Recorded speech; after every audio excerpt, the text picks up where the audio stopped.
2021-04. This board is authorized to meet electronically. Please note there's no physical location to observe and listen contemporaneously to the meeting, which was authorized pursuant to the governor's emergency order.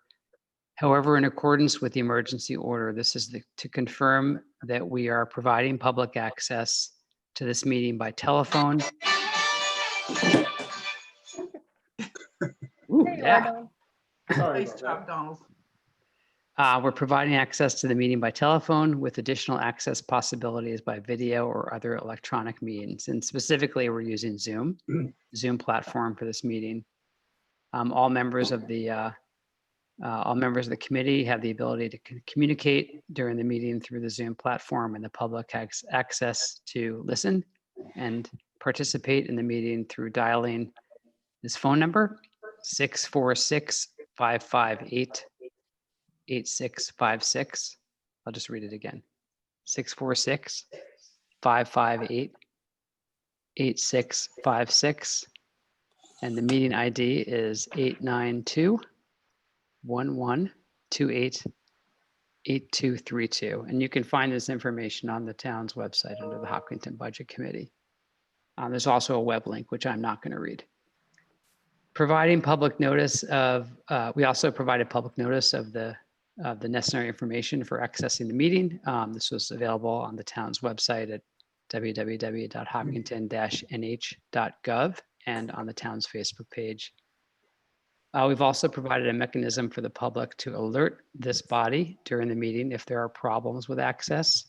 So if anybody has a problem, please call 603-746-8242, 746-8242, or you can email at townadmin@hopkinton-nh.gov. I assume that goes to you, Neil, or someone. And finally, we will adjourn the meeting if the public's unable to access the meeting. And so hopefully that won't happen, but we would do that if that was the case. And just note that any and all votes taken during this meeting shall be done by roll call vote. And I think we'll start the meeting by taking the roll call attendance. And when each member states their presence, please state whether there's anyone in the room with you during this meeting, which is required under the right to know law. A couple other quick things before I take the roll call. This meeting is being recorded and it will be available to watch at a later time. And the link to watch the meeting will be on the town website. The budget committee is unmuted, but everybody else is muted. And at the appropriate time, you can use the raise your hand feature to let the hosts know that you have a question or a comment. You do that by clicking on the participants button down below and raising your hand. We'll go over that again when we get to the public comment section. And during the public forum, the lines will be unmuted to allow participants to speak. And we'll try to be respectful of each other as we manage this. So thanks in advance for your cooperation, everybody. Thank you, Neil, for providing me all that information so we can operate legally. And we'll start with a roll call and then we'll do the Pledge of Allegiance. Rich Houston.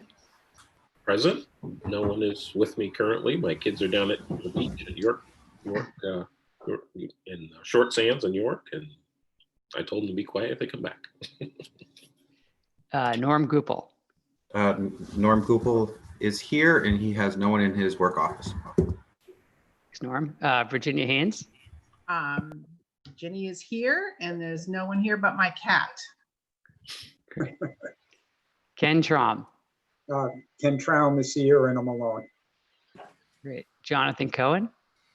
I'm here. Nobody is currently with me. Great. Steve, ready? I am here, and same thing, a dog and two kittens cycling out of the room.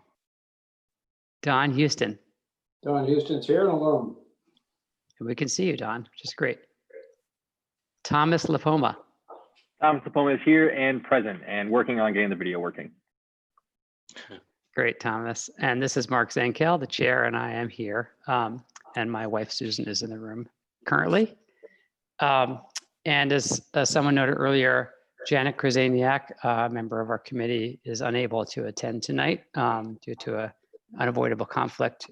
Janet is a great member of this committee, and I'm sorry that she's not able to join us tonight. I know she wishes she could be here, but we will catch her up afterwards. So Steve, I wonder if I might ask you to lead us in the Pledge of Allegiance. Sure. I pledge allegiance to the flag of the United States of America and to the republic for which it stands, one nation, under God, indivisible, with liberty and justice for all. Thank you, Steve. Great. So we are going to move on to our May 27th, 2020 minutes. We should really first acknowledge Tammy, who did an unbelievable job capturing our 5-hour and 15-minute meeting during, I know, some trying circumstances in a variety of means. So just thank you, Tammy, for being so awesome at this. So let me open it up to the committee to see if maybe first, if anybody has a motion, could make a motion to approve the minutes. I'll second. So Steve moved and Ken seconded. Are there any comments, suggested revisions and adjustments to the minutes?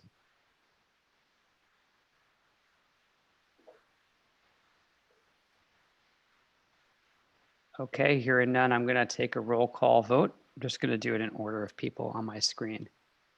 Rich, Accept. Norm, Norm Gupel is a yes. Ginny, Ginny is a yes. Ken, Yes. Steve, Yes. Don, Yes. Jonathan, Aye. Thomas. Thomas is a yes. Great, and Mark is a yes. Thank you again, Tammy. Okay, we're now going to move on to the presentation of the proposed town budget and road bond. And I'm going to turn it over to you, Ken. Is that right? Yes, and Neil will be working with me, certainly doing the slides. First, I wanted to make sure that everybody had received the townwide mailer a few days ago with explaining the process for town meeting that will be starting on Monday. I received it. I received it.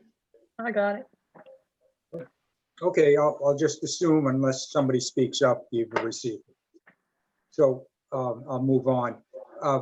The objective this evening is that I'll be explaining the change that the select board is recommending to the road bond as well as to the different budget items. And those were amounts that had been unanimously supported by the budget committee previously. So I'm hoping at by the end of this segment of the meeting, the budget committee will vote whether or not to recommend passage as the select board's amendment. So with that, we'll start with the road bond presentation. And here I'm going to start with what you have heard. You would have heard it previously, and then I'll explain how we're proposing to amend the article. And just as a reminder, it had been $2.2 million, and now we're proposing a reduction to $1.8 million. So 4 years ago at town meeting, the select board was given the authority to issue a $2.2 million 10-year bond for road, culvert, and bridge work.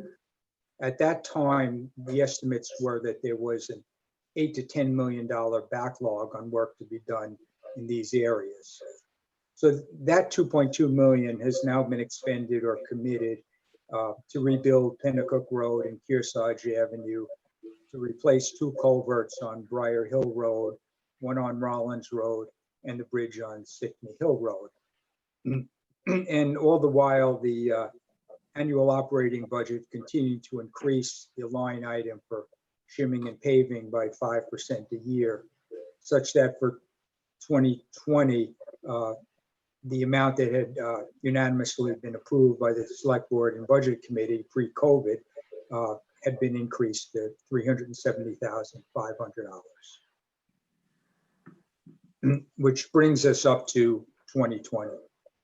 Per our Department of Public Works, the current backlog is again almost $8 million, broken down between chip sealing of 18 roads, shim and overlay of 17 roads, reclaim and rebuild 20 roads, and most pressing $2,230,000 for culverts and bridges. Okay. So what the Select Board was proposing pre-COVID and had been unanimously supported by the Budget Committee was to seek a town meeting authority to issue a $2.2 million bond for road, bridge, and culvert rehabilitation, the tax impact of which wouldn't hit until 2021. And the 2.2 million was largely to pay for culvert replacement, as that was the area of most imminent need for our DPW.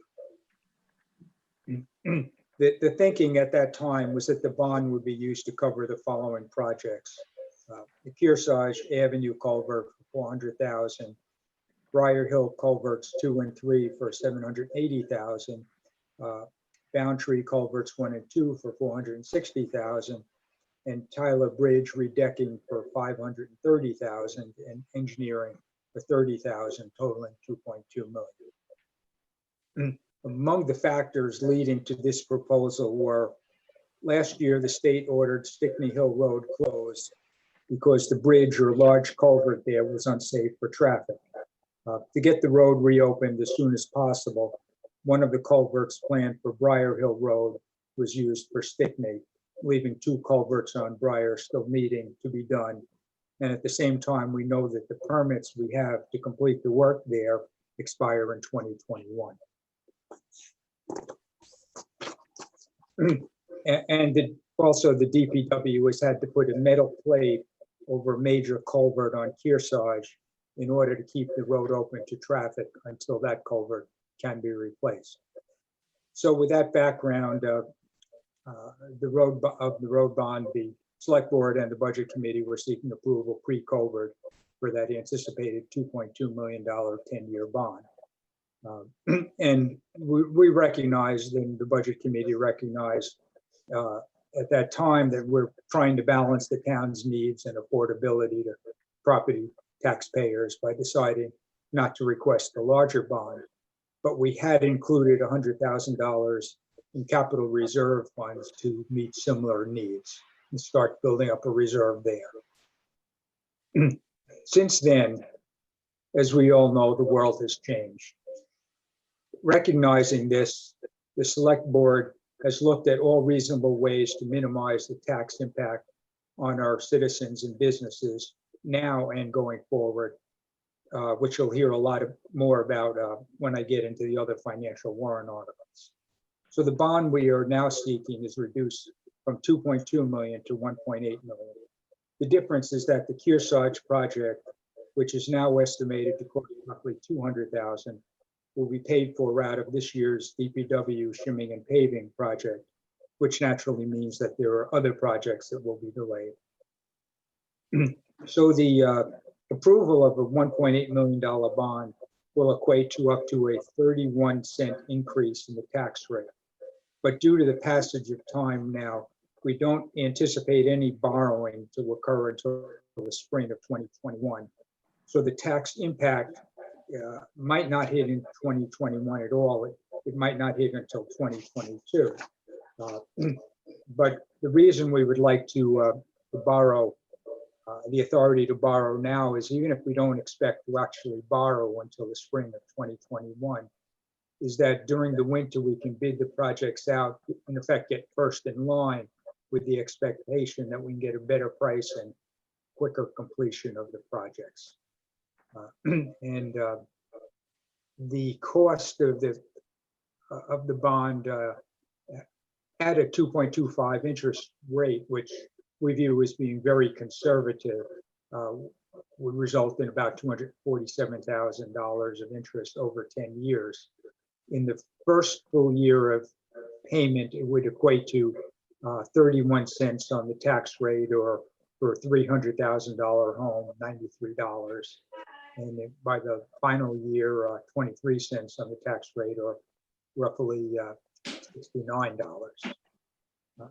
So with that, Mark, I don't know if you'd want me to entertain questions now or go into the other articles and then go to questions.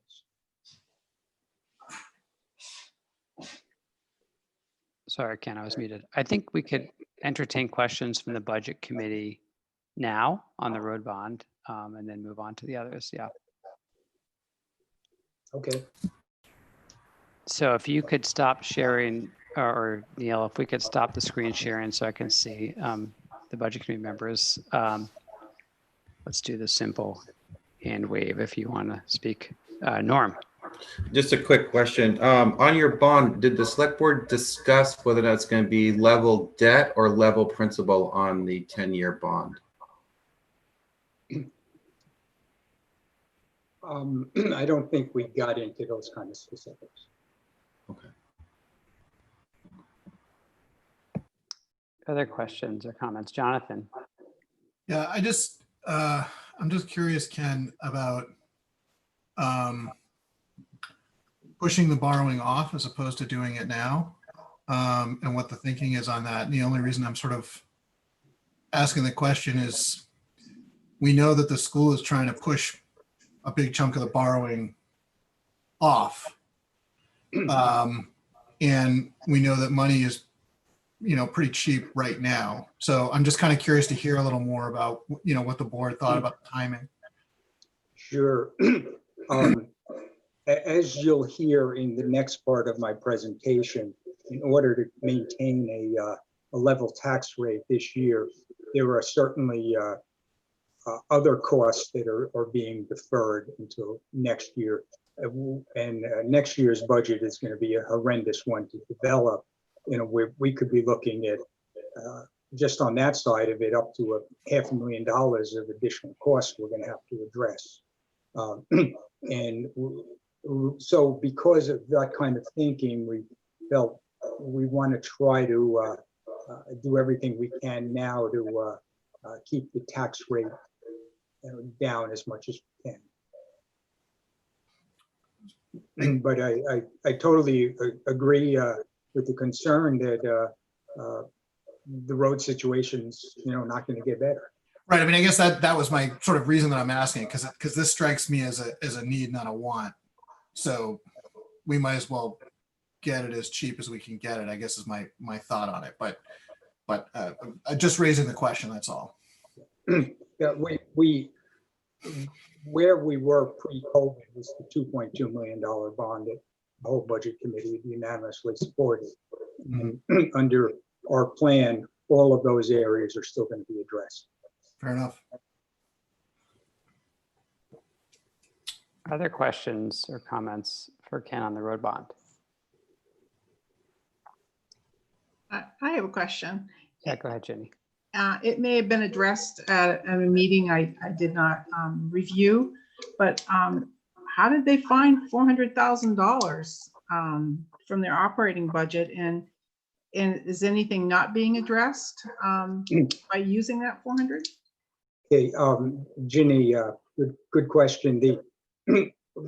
As Dan Blanchett got more definitive estimates of the cost of the Kearsarge culvert, he reduced the estimate to $200,000, and that $200,000 is going to be paid out of his shimming and paving budget. So, Okay. as I said, means that there are other shimming and paving projects that are going to be deferred. But Okay. he would make the call on which ones take priority. Okay.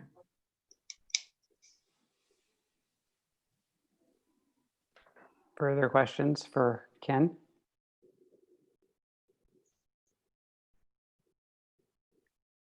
Okay, Thomas, we can see you now, so that's great. Ginny, we can see your cat. All right, Ken, so let's go back to the other articles. Thanks. Okay. Like my prior presentation, I'm going to start with a summary of, sort of where you were pre-COVID, and then I'll get into what the select board is proposing to amend what will be warrant articles 5, 6, and 7 will be staying the same. So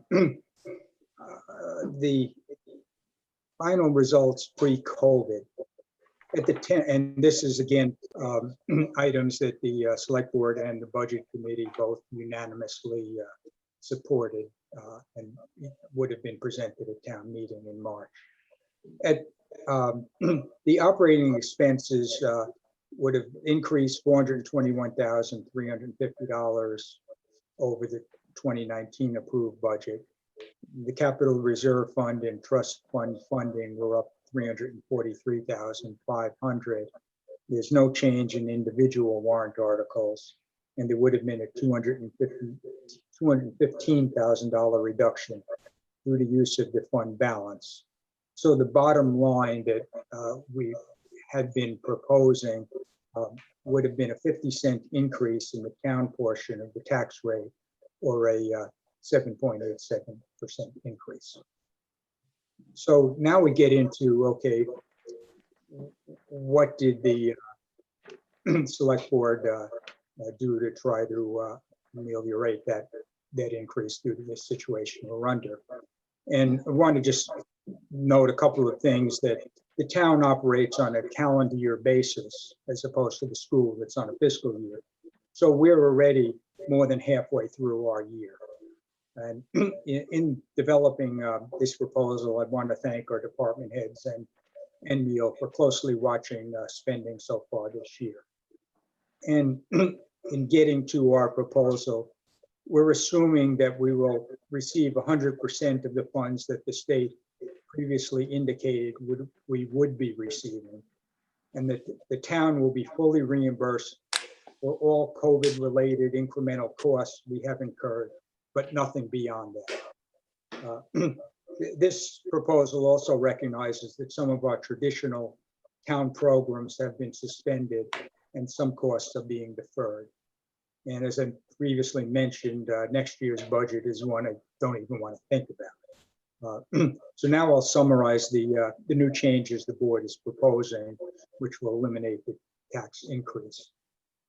Regarding operating revenues, with the benefit of the last 6 months, we revised our estimates for about a dozen different revenue sources, some up, some down, for a net increase of $35,401.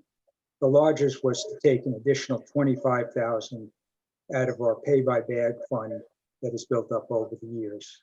The next is to reverse, unfortunately, to reverse our prior decision to send 100% of the land use change tax revenues to the Conservation Commission, up from 35%.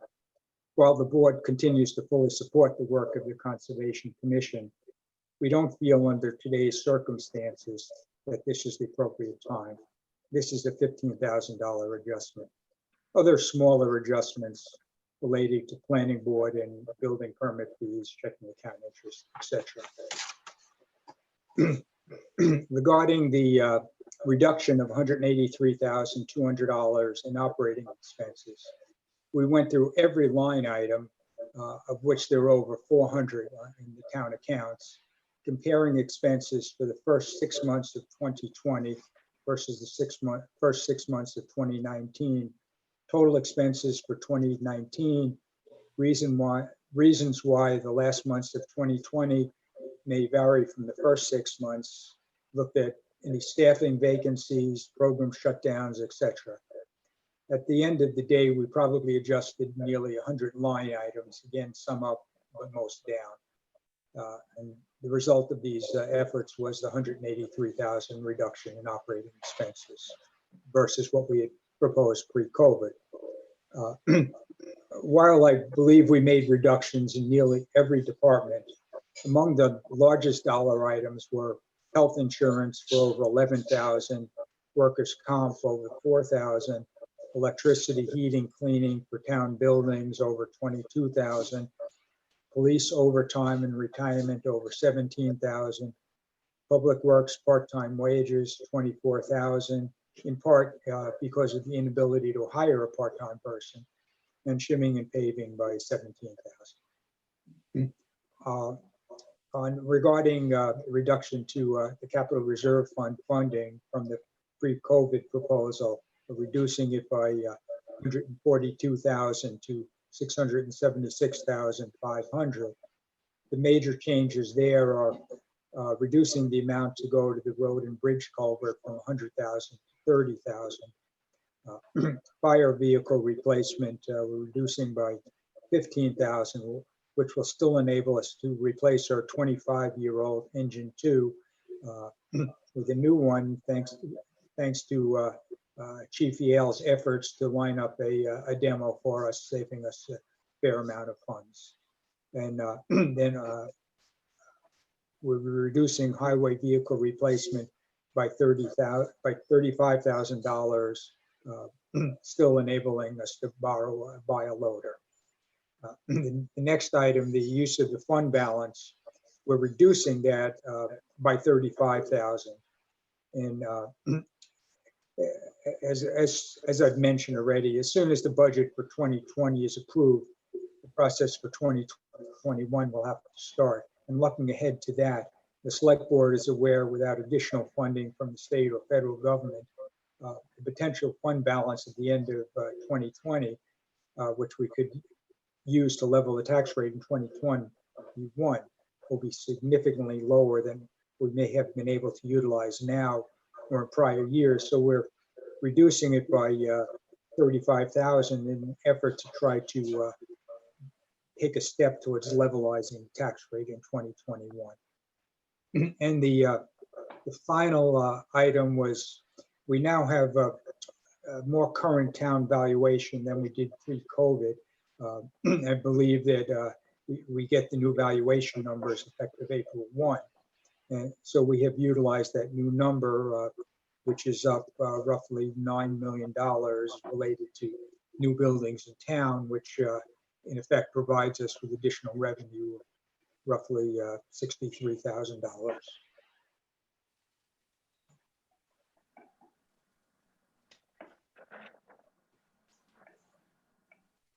Okay, so now I'll talk about the budget numbers we are now proposing as compared to the 2019 approved budget.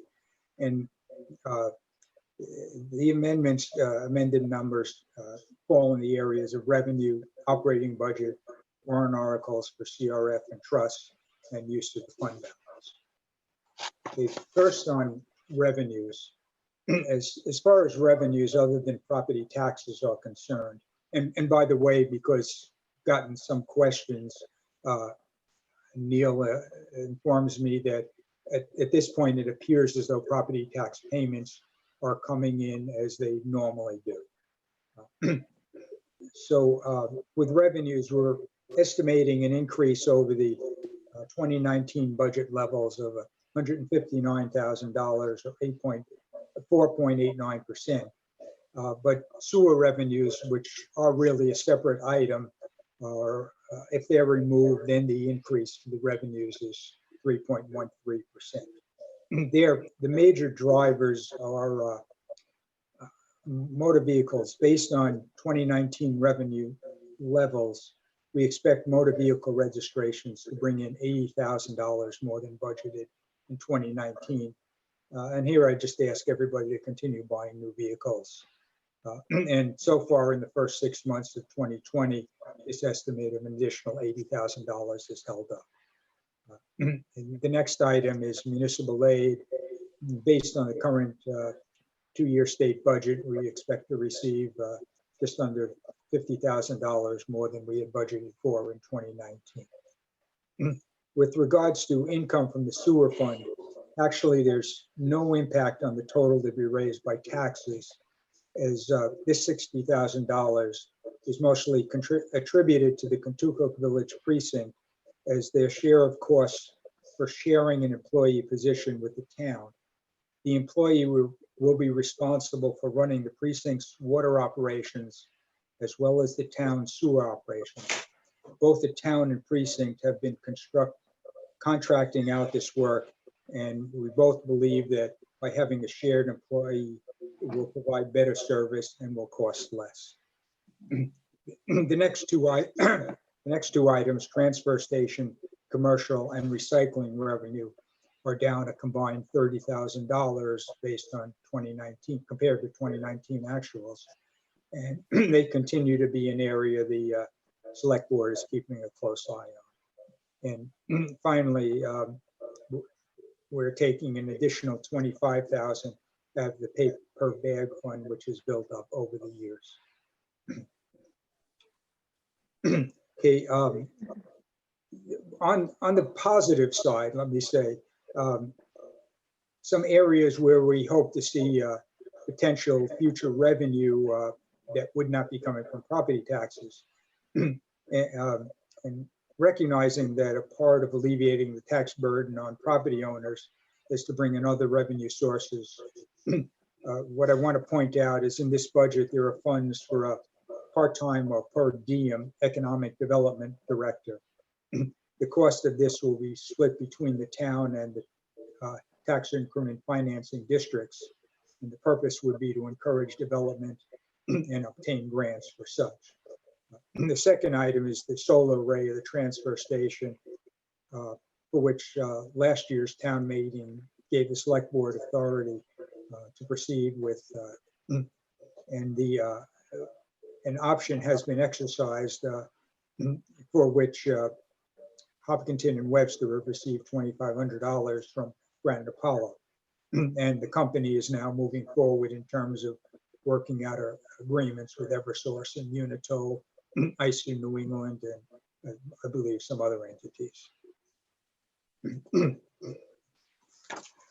On the operating expense side of the budget, we're proposing a reduced increase of to $238,335, or 3.27%.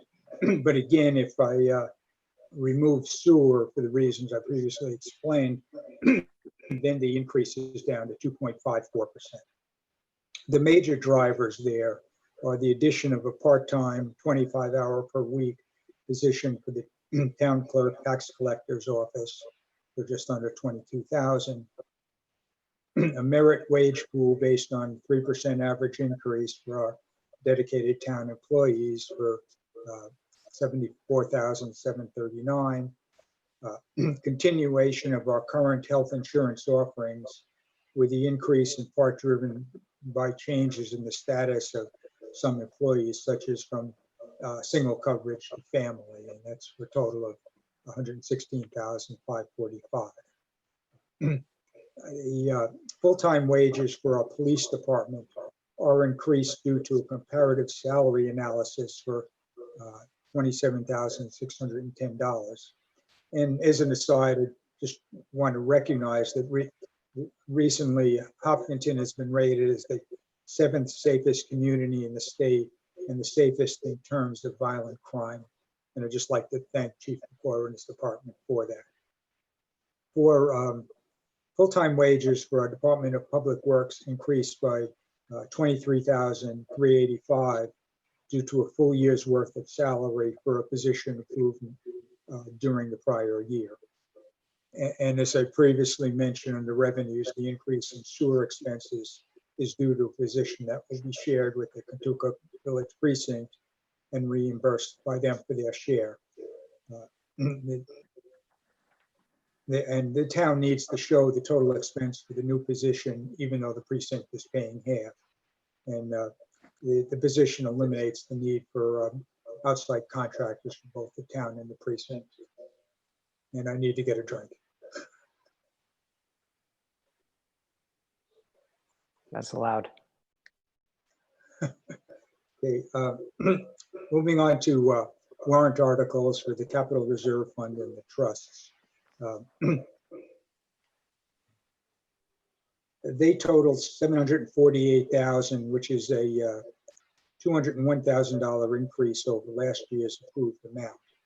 The major drivers are an additional 112,500 towards the purchase of an estimated $625,000 fire engine in 2020, replacing the 1995 engine 2. And as I previously mentioned, Chief Yale has done a great job of lining up a demo for us to purchase at a savings. And as I discussed in the request for the bond, we have a major backlog of road and culvert work. Part of the funds we'd like to apply to addressing that problem would be $30,000 through this road and culvert rehabilitation warrant article. There'd be an increase of $50,000 towards the replacement of the 2015 ambulance in 2023, which at that point is estimated to cost over $300,000. We'd be using $61,000 for the library building, mainly for painting or staining the outside, as well as continued upgrades to the sprinkler system. I believe the indoor sprinkler system. And $30,000 for sewer equipment and sludge removal. In the next several years, the sludge will have to be removed from the system at a cost of over $200,000. And finally, a reduction of $20,000 to the town facilities maintenance trust, with the major expenditure this year for the driveway and parking area at the police station for $60,000. In the final item here is the use of the undesignated fund balance. We want to use $315,000, which is an increase of $180,000 over the amount used last year. And the major reasons for the increased amount, with the additional revenues above budget coming from motor vehicle registrations during 2019. Thank you all for that. And our department heads in general for their efforts at keeping their department expenditures below budget. So turning to the summary page, this just puts on one page sort of everything I've been trying to talk about, where 2019 approved was for all cost items. What we're now the select board is now proposing for 2020, the dollar changes, the percentage changes, and most important to note is that it comes down to a level or zero tax impact for 2020. And with that, I'll stop and again ask for questions.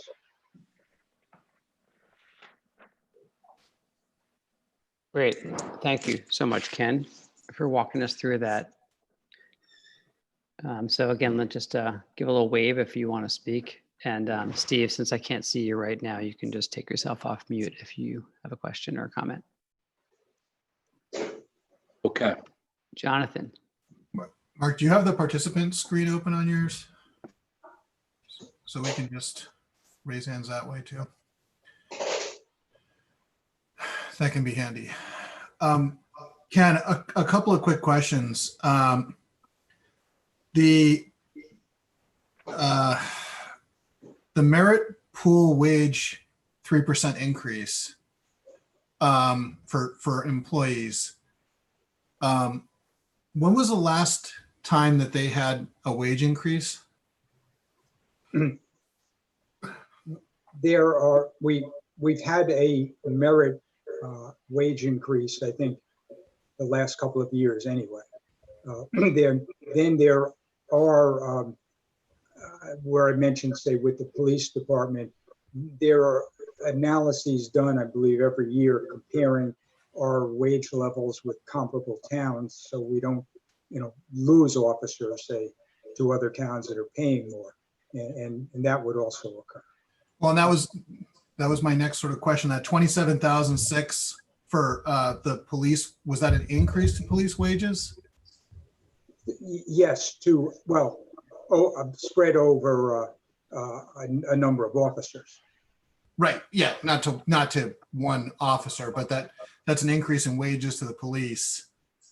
And I guess I was just asking about it because I know in the school budget, there's going to be a freeze on the wage increase of all the employees over at the school. So I was just sort of noticing that. I'm not necessarily criticizing it, but I am noticing that there's a difference there. At least it seems like there's a difference there in wages in terms of approaches.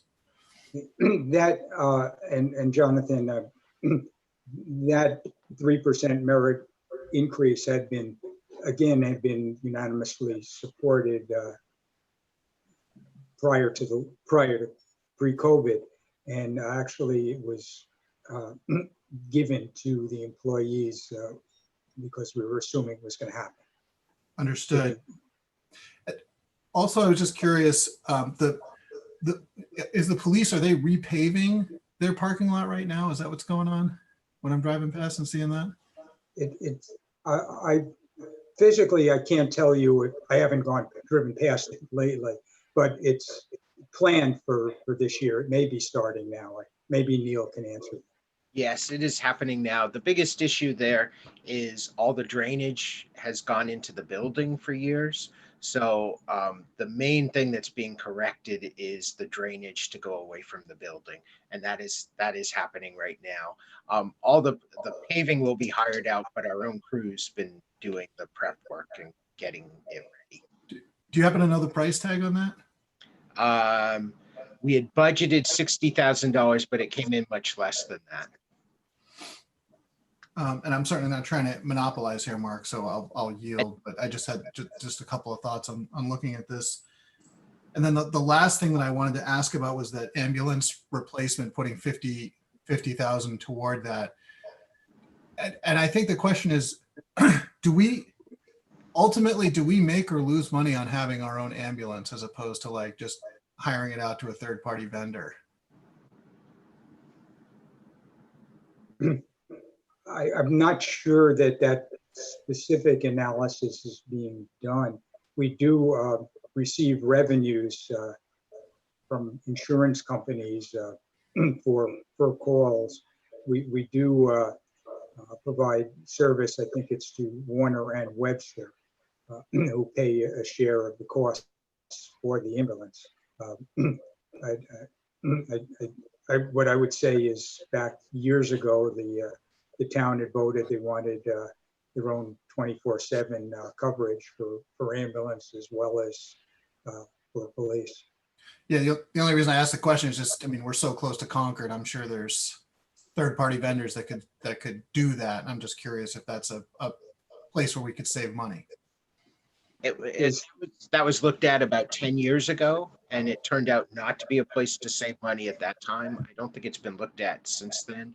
That the money going into capital reserve also is offset. It's part of the formula that we charge Warner and Webster. And the average they pay is based on 3-year call volume. And that's been in place for quite a while. The advantage of Warner and Webster is largely our fixed costs aren't going to change even if we didn't provide service to them. So that is certainly a help which offsets. I think if we weren't receiving income from them, we weren't receiving the insurance income, it probably would cost us as much, but probably even more to provide to hire out that completely, but that's always a good thing to review. Fair enough. Thank you. Great, thanks, Jonathan. So Don, I see you, and just before you go, I just to pick up on Jonathan's suggestion. So you can wave your hand, but you also can use the raise hand function. So for those who don't do Zoom every day, you click on the participants button at the bottom of your screen. And Wish that was me. You'll see your name, and then you can click the raise hand button. And the benefit of that is I can call on you in order of when you raised your hand. But that said, go ahead, Don. The question of going outside for ambulance service has come up before. And it's been an extremely strong feeling among, the majority of the people in town that they want to have their own service like we have enjoyed in the past, to get that quick response when we talk to people who use outside services, and saying Concord's pretty close. That can mean an hour, or it could mean even more than that. In a situation where you want them here in minutes. I had a situation with my wife. She passed out. I made the call. They were here in less than 5 minutes. And you sure don't want to have the situation of having to wait for someone not even in town, and having, other priorities, and you're sitting there waiting with a person who needs an ambulance immediately. We've just been spoiled by this, and it's a privilege to have this kind of service. I think it was, when that question was raised before, it was really, really strongly supported that we want to keep our own. Thank you, Don. Other questions for Ken? Jonathan? Just a quick response to that. I mean, I don't necessarily advocate for outsourcing that, but if it hasn't been looked at in 10 years, I don't know what the response time is for a third-party vendor. And certainly these are times when we're belt tightening everywhere. So it just strikes me when I see a $50,000 price tag, it gets my attention. So I'm not saying we should get rid of it, but I think everything should be on the table to be looked at. Yeah, I'm just going to chime in and echo that. I think information and analysis is helpful. As one thing we've learned in the past 3 months here in Hopkinton is nothing is sacred in this town in terms of people deciding what they are and are not willing to pay for at this point in time. And I say that with no judgment, it's just a fact. And so what people may have felt may evolve, especially if we have a little bit of a financial analysis, which I think is a service that we can provide to this committee and to the voters. So something to look at perhaps in the year ahead, Neil and Ken. I take everybody's point, and yes, we will endeavor to try to look at that from a financial perspective, as well as the value of the service. Can I ask a follow-up on Jonathan's question about the merit pool? When did those raises go into effect? I believe they were in March. Neil, am I correct? The pay period closest to April 1 is when they take effect each year. So there's really no option to change that at this point in time. And I guess I ask just in recognition that so many, have lost their jobs, and those who have jobs, a very large percentage of people are foregoing. Companies, nonprofits, public agencies are foregoing salary increases this year. So it does seem a little out of touch with what's going on. And if it's too late, it's too late. But I do want to name that as something that stood out to me as well.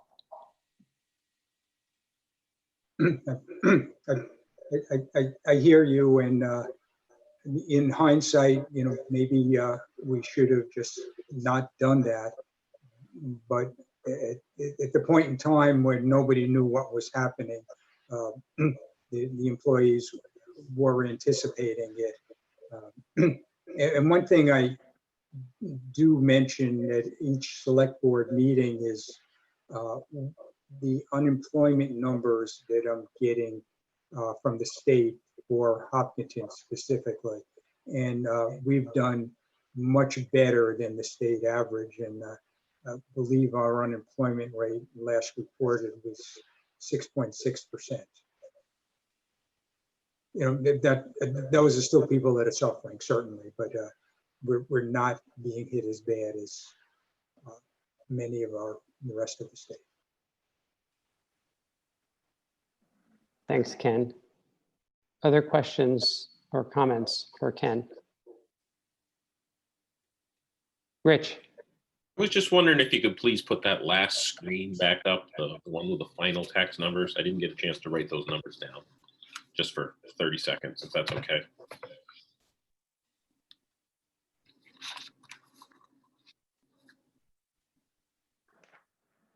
And Rich, just tell us when you've had enough time, because I can't see you.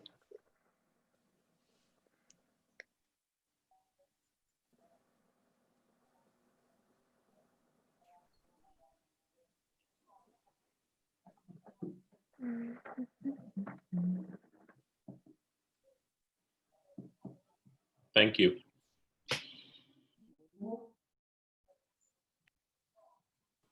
Ken, can you tell us what the projected fund balance will be at the end of 2020 with the use of 315,000 in this year? It could be as low as 35,000. I mean, that's why we want to try to keep something in reserve, because we're trying to look at every avenue we can right now to save money. It's just about, with what we had predicted before and with the lowering of, it's about 100,000 remaining now, and it all depends how the 2020 budget, it either goes up or down based on, well, it won't go down, but it goes up if we under expend expenses or over receive revenue. I would not anticipate large gaps of that, but there is 100,000 that is there above the sort of minimum that we try to keep. And in past average years, I think we've applied something in the range of 300,000 to offset taxes. So can you just talk us through a little bit about how the select board weighs the use of unrestricted fund balance? So, last year in 2019, we used 180,000, which maybe is less than we normally use based on what you just said. But what you have said a couple of times tonight, Ken, is that 2021 is going to be a very difficult budget year for the town. And so I'm just wondering, I mean, that you're using a lot this year, or proposing to use a lot this year to keep the tax rate impact at 0 this year, but potentially at the expense of a really tough hole where we won't have access to those funds to use next year. So I'm just kind of wondering about the overall approach and how you weigh out the benefits of using the money now versus with the knowledge of what's coming next year. I think we were very aware of the votes at the school budgets. So we sort of set an informal objective of trying to get to a level tax or 0 tax rate. We did everything first on the revenues, the expenses, the warrant article side, and the fund balance sort of fell out of that.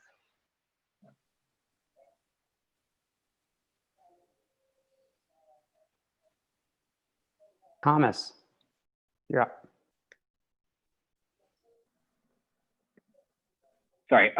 Yeah, Ken. So something you just mentioned, you mentioned that kind of over the last 5 or so years, there's been an average, like a average unreserved fund balance of, do you say around $300,000? I believe that it's around that number.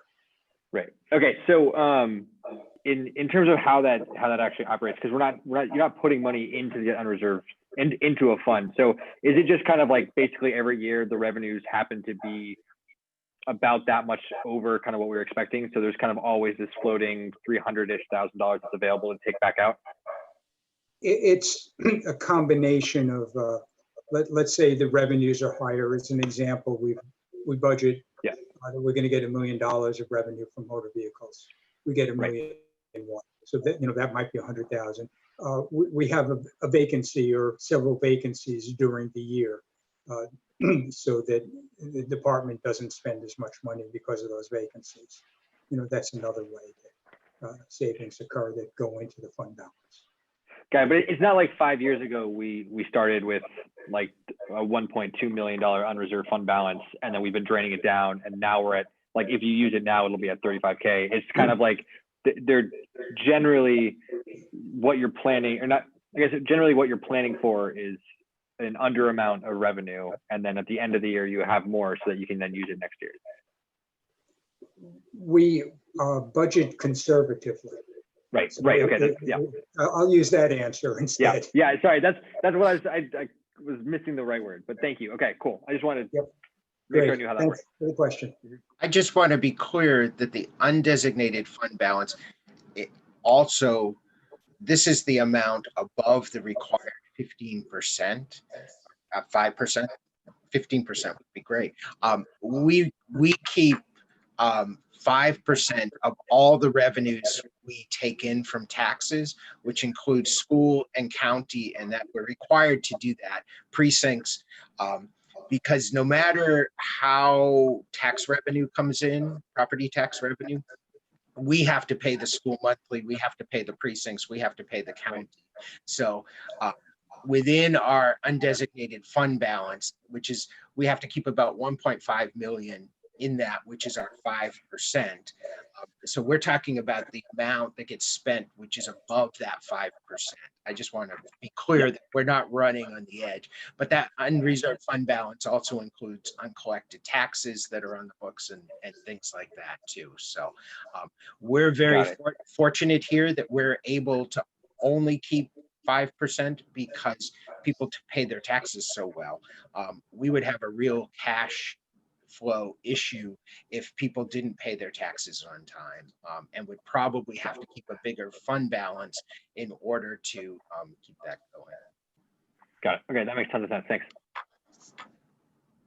Thanks very much for that explanation, Neil. Okay.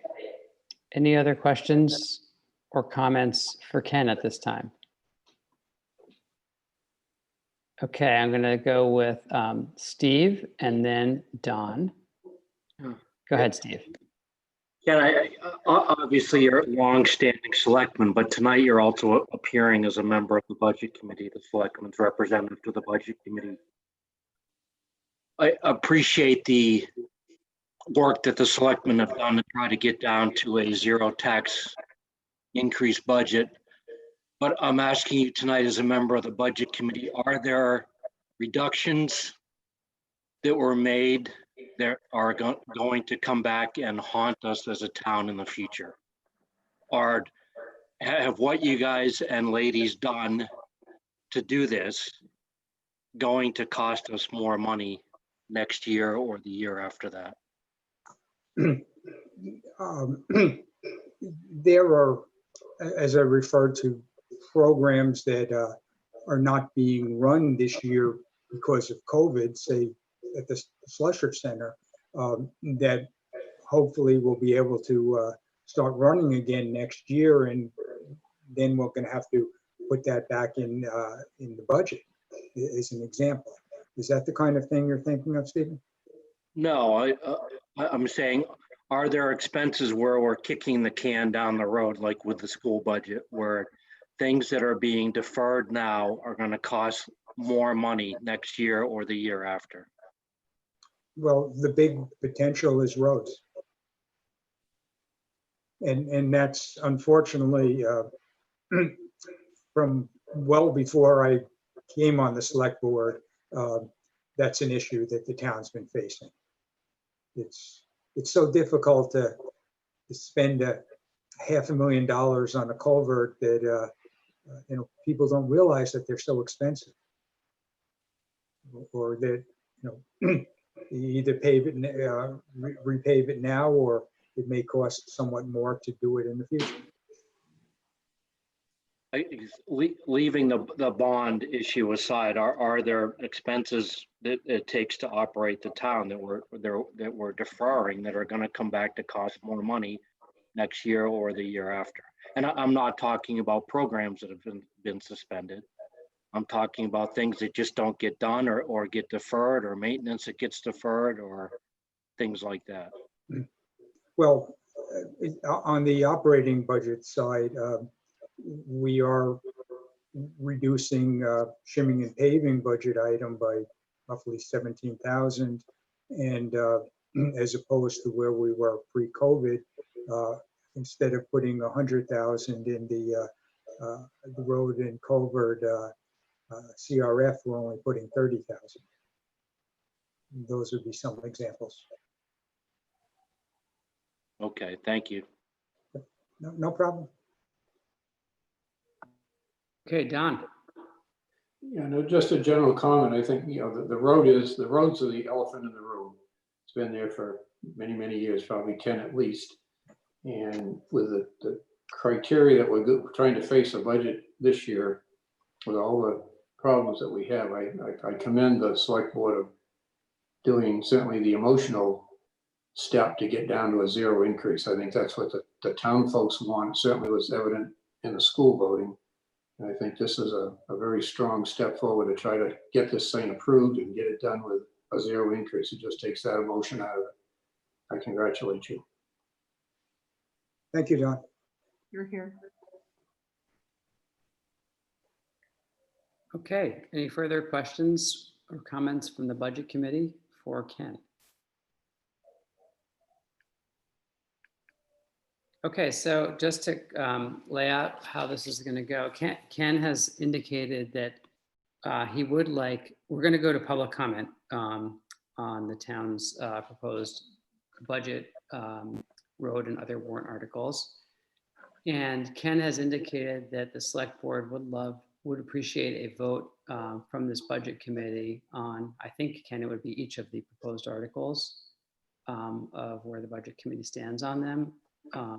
You can say that. I think we're going to do that at the end of our meeting after we hear from the school, so the budget committee has the full picture before we take the votes. But we will go to public comment next. So Ken, before we go to public comment, do I have that right that you are looking for the budget committee to endorse or otherwise vote on the road bond and the warrant articles? Yes, on the road bond and on the warrant articles where we're proposing the change. Okay. Great. So Neil, we are going to open this up for our first public comment period, which is going to be on the proposed town budget, road bond, et cetera. We will have a second public comment period on the school district budget later. So if you are on the call and you want to comment or ask a question, please use the raise your hand function. Again, you just click on the participants button at the bottom and then raise your hand. Click on the raise your hand button. And give the street address, please. And yes, and when you're called on, we'll unmute you and give your name and your street address, please.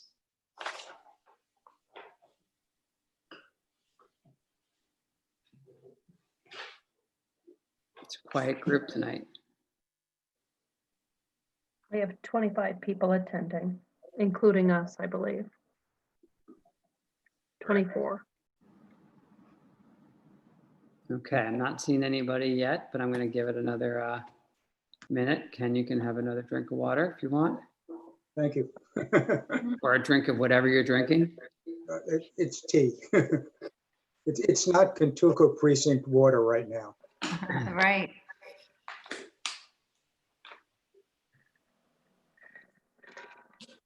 Okay. I don't hear any, I don't see anybody raising their hand from the public.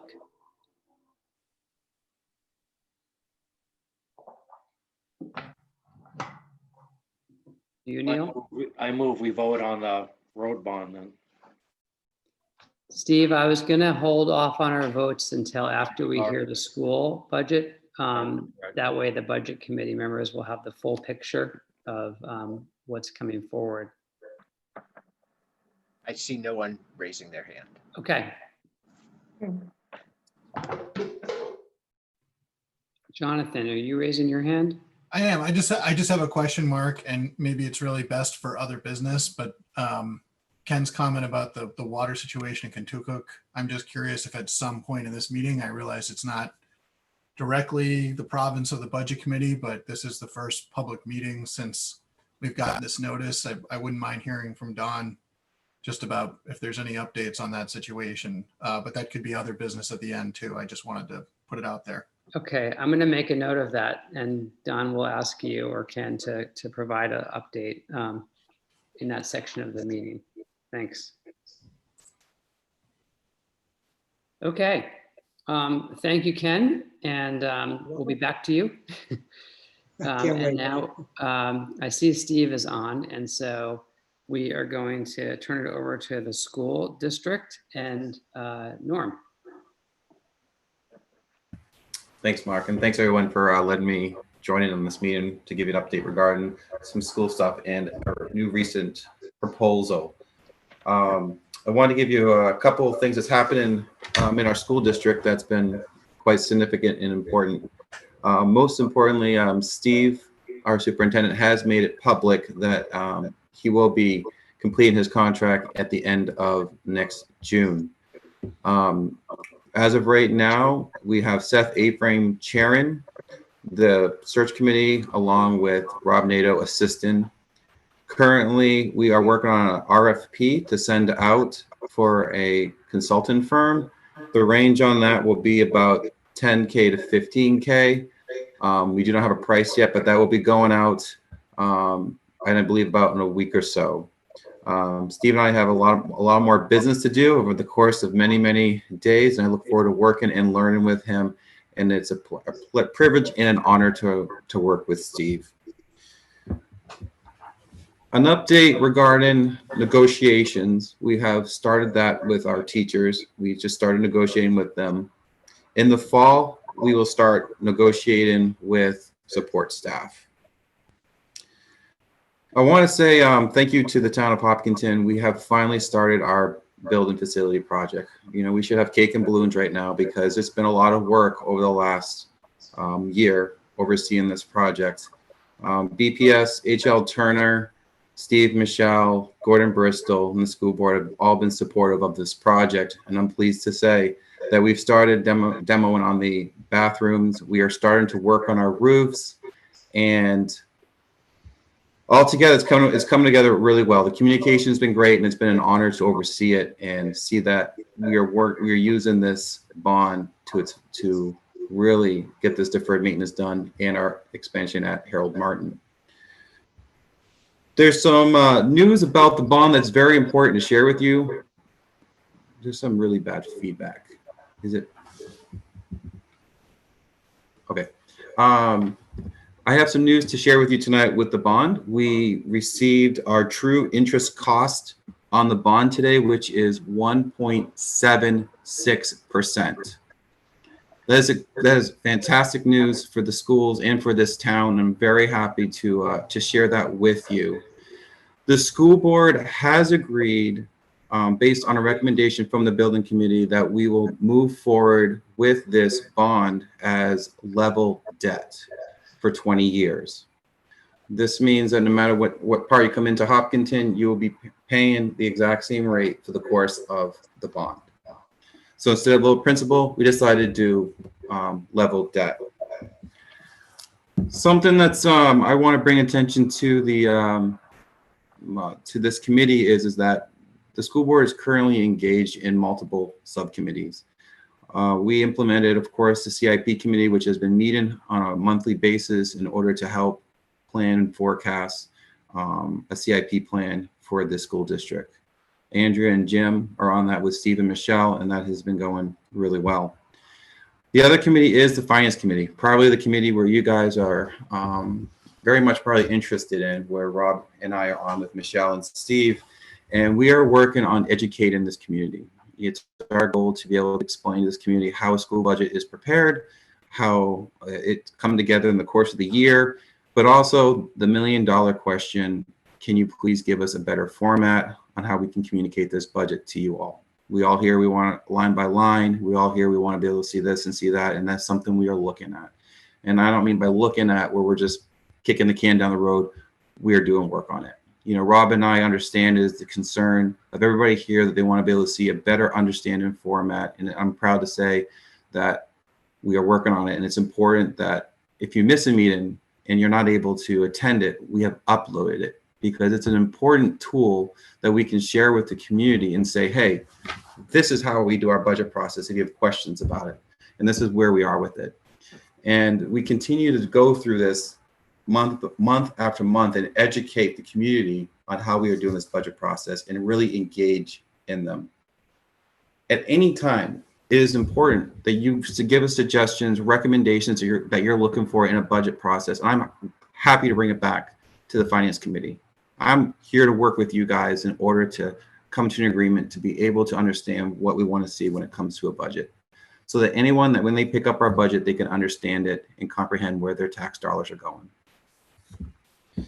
Last thing on the to-do list, two more things is Steve and his team and myself as a school board rep are on the back to school task force. We've been meeting on a weekly basis to discuss school for the fall.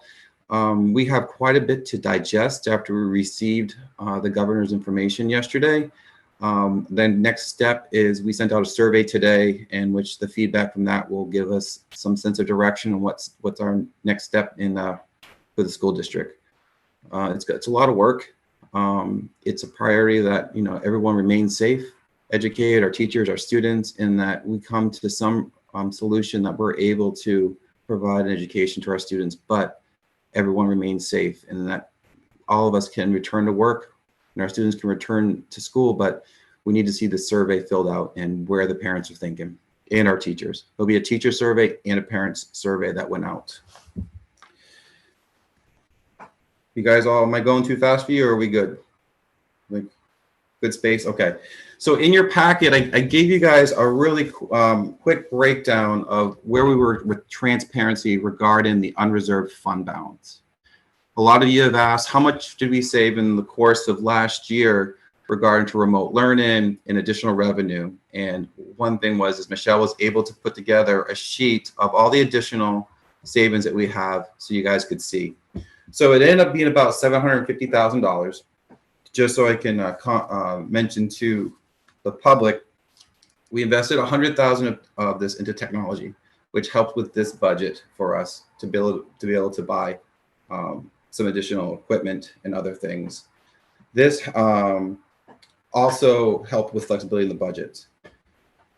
We also used $20,000 to fix the water heater at the high school. Those are the two things that the board decided to use with this unreserved fund balance. Probably the most important magic number on this was $390,000 of this went towards tax relief, which we will address at the school board presentation of our amended amount. $200,000 of this went to Article 10 for tax stabilization, and $4,000 went towards our expense for remote learning. We're investing in, we don't know what's going to happen in the fall. We need to take some of the funds from the surplus and basically invest into the future. No, that's 40,000, not 400,000. No, 40,000, yeah. So that totaled out to be $750,000, thereabouts. So that is my update from the school. We've been very, very busy. We're meeting on a regular basis, and I thank our superintendent for working tirelessly on everything that he's done in the last couple months. It's been a lot of meetings. Every subcommittee I'm on, Steve's there. So we've gotten to know each other with a lot of different issues that's going on with our schools, and we hope to resolve it, with an opportunity to go back to school for our kids. Thank you, Norm, for those updates. That's really great. And before we dive into the school budget, maybe just invite if members of the budget committee have any questions for Norm. And I see Steve raising his hand. Again, you can raise your hand or you can raise your hand digitally. I just want to say, as both a taxpayer and a parent of children in the Hopkinton schools, that it's a sad day to have Steve leave the district. And I hope him all the best in his future endeavors. Thank you, Steve.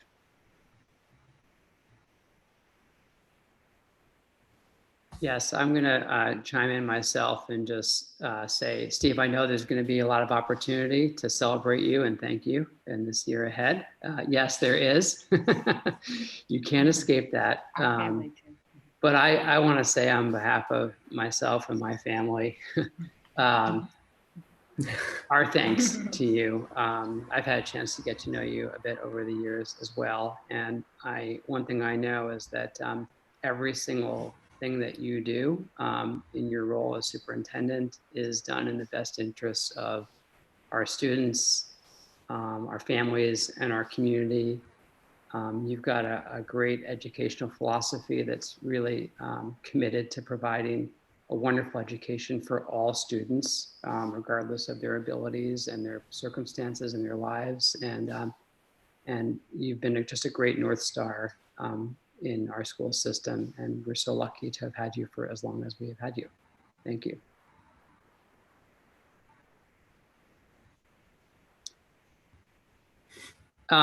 Jonathan. Yeah, Steve, I just want to echo Steve and Mark's eloquent comments. My children are too young to be in the school system at this point, but they certainly will be, and the legacy that you'll be leaving behind will benefit them. And I certainly want to just take a minute to comment on the grace with which you have handled some real vitriol that I think should not have been directed at you. Appreciate your hard work.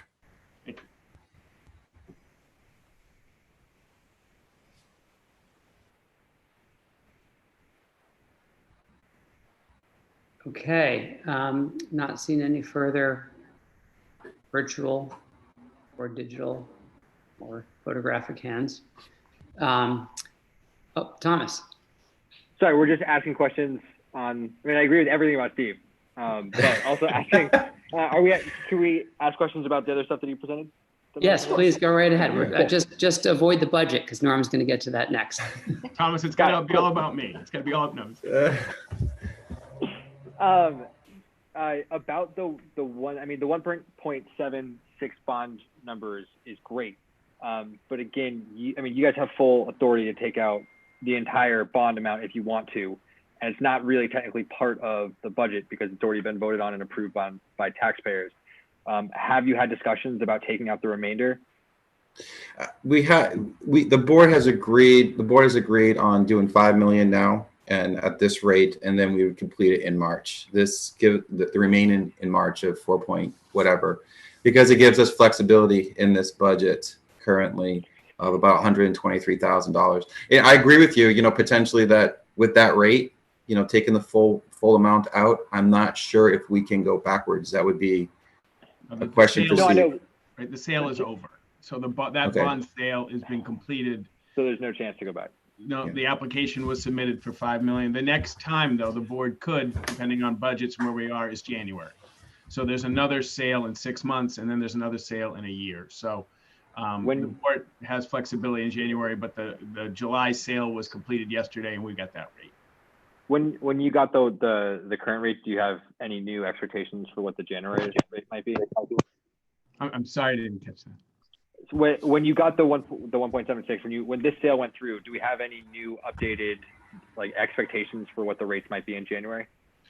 Not yet, except they don't usually go up, too much in 6 months. So that's where we were at.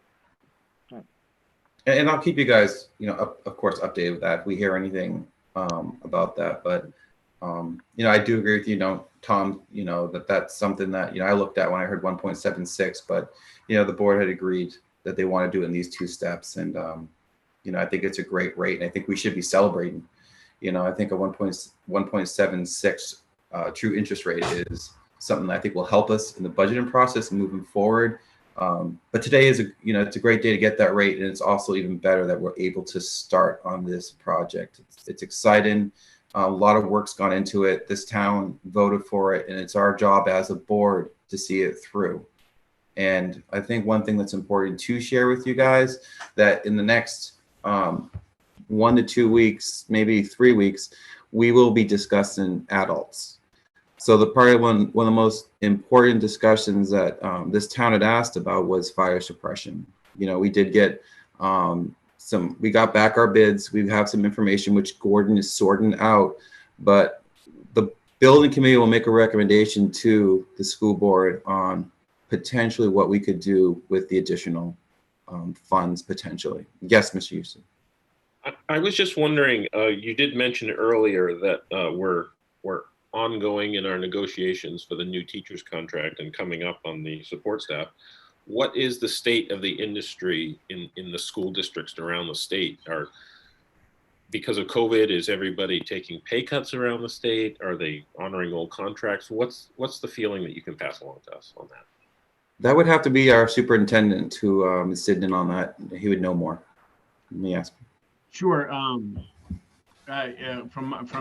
what I hear, regionally contracts are being honored, supported, collectively bargained agreements are being implemented with increases. There are a number of school districts that will be beginning negotiations, under this new normal starting right now. I think there's like 17 districts just in this area that are having some kind of contract. So, but yes, just like we're honoring the Hopkinton Educational Support Staff contract and we're honoring the Teamsters contract, which was voted, districts will be honoring the collectively bargained agreements.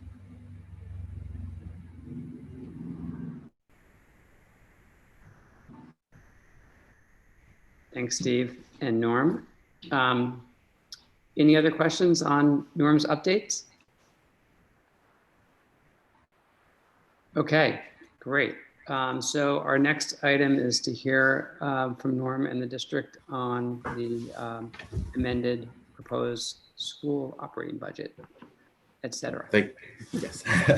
Thanks, Mark. Listen, everyone, I really appreciate you guys again giving me an opportunity to come here to discuss this. And it's been a long road.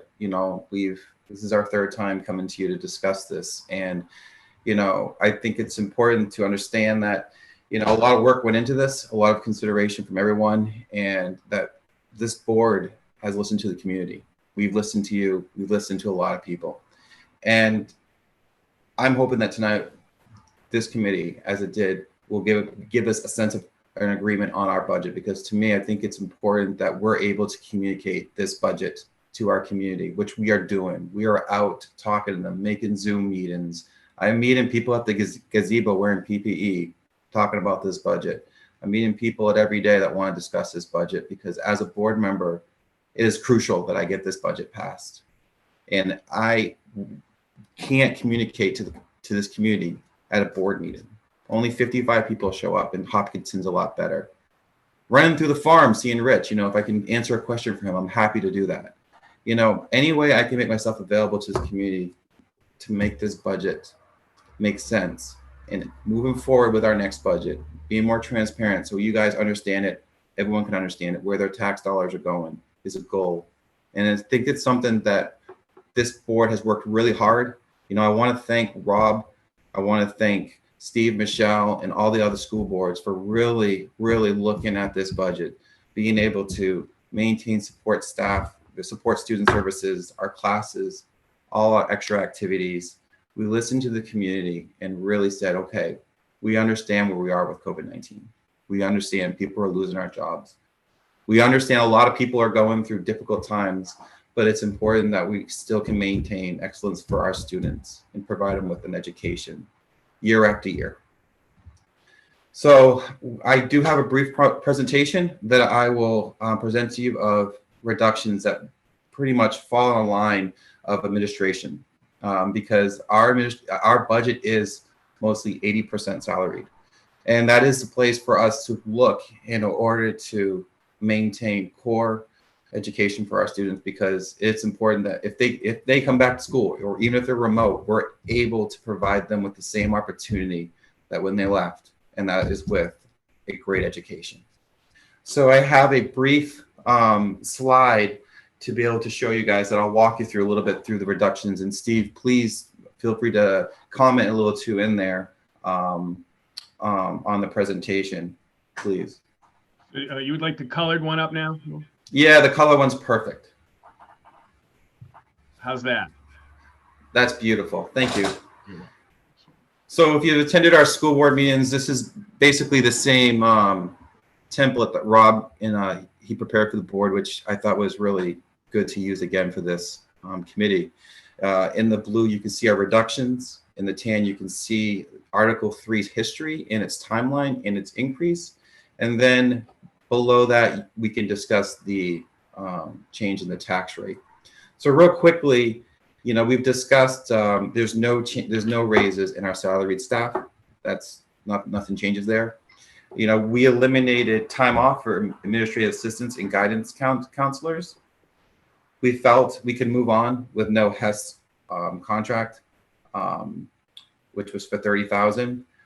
We found out that our insurance rate was $45,000 less, so that is also a reduction in there. We had a change in staffing of $8,000.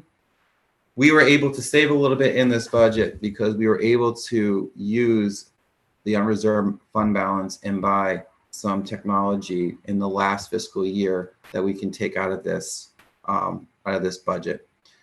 We asked them to go back and take some supplies out, which we were able to find $15,000 in savings. We have a projected savings of the heating and the propane. Because we do not have a second section, another section of third grade, we do not need PE and we do not need art.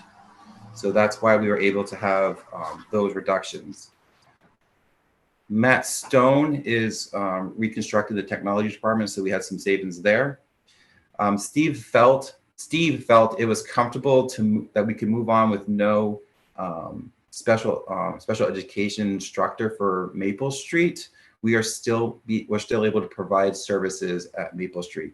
No one is being laid off. The position is just not being filled. Is that correct, Steve? Yep. Okay, perfect.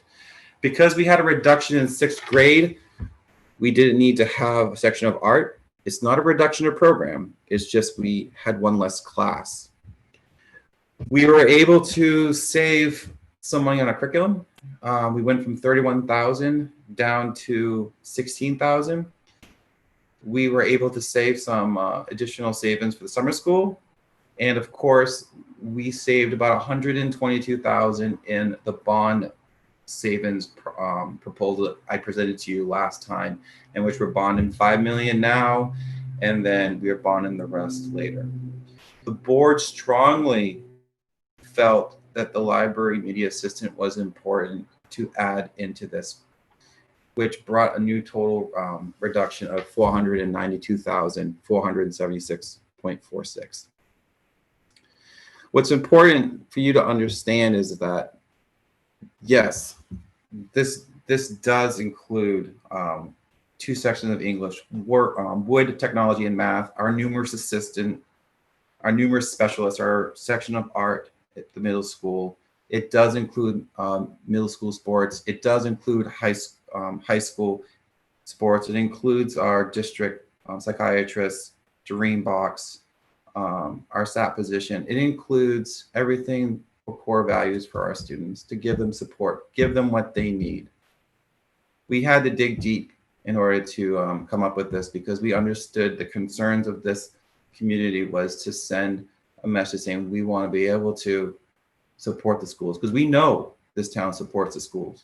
We understand that. It's clear. And for me, this board was able to come up with a reduction that's, to me, mostly administration, and still maintain core value. And for me, I think it's the right and appropriate budget for our students and for this town. And I think it's a compromise. So the next thing I want to discuss with you is history. We need to talk about history and where we are and what's happened. Back in the beginning, we had a increase of 4.3 on the operating account. As discussed, that did not pass.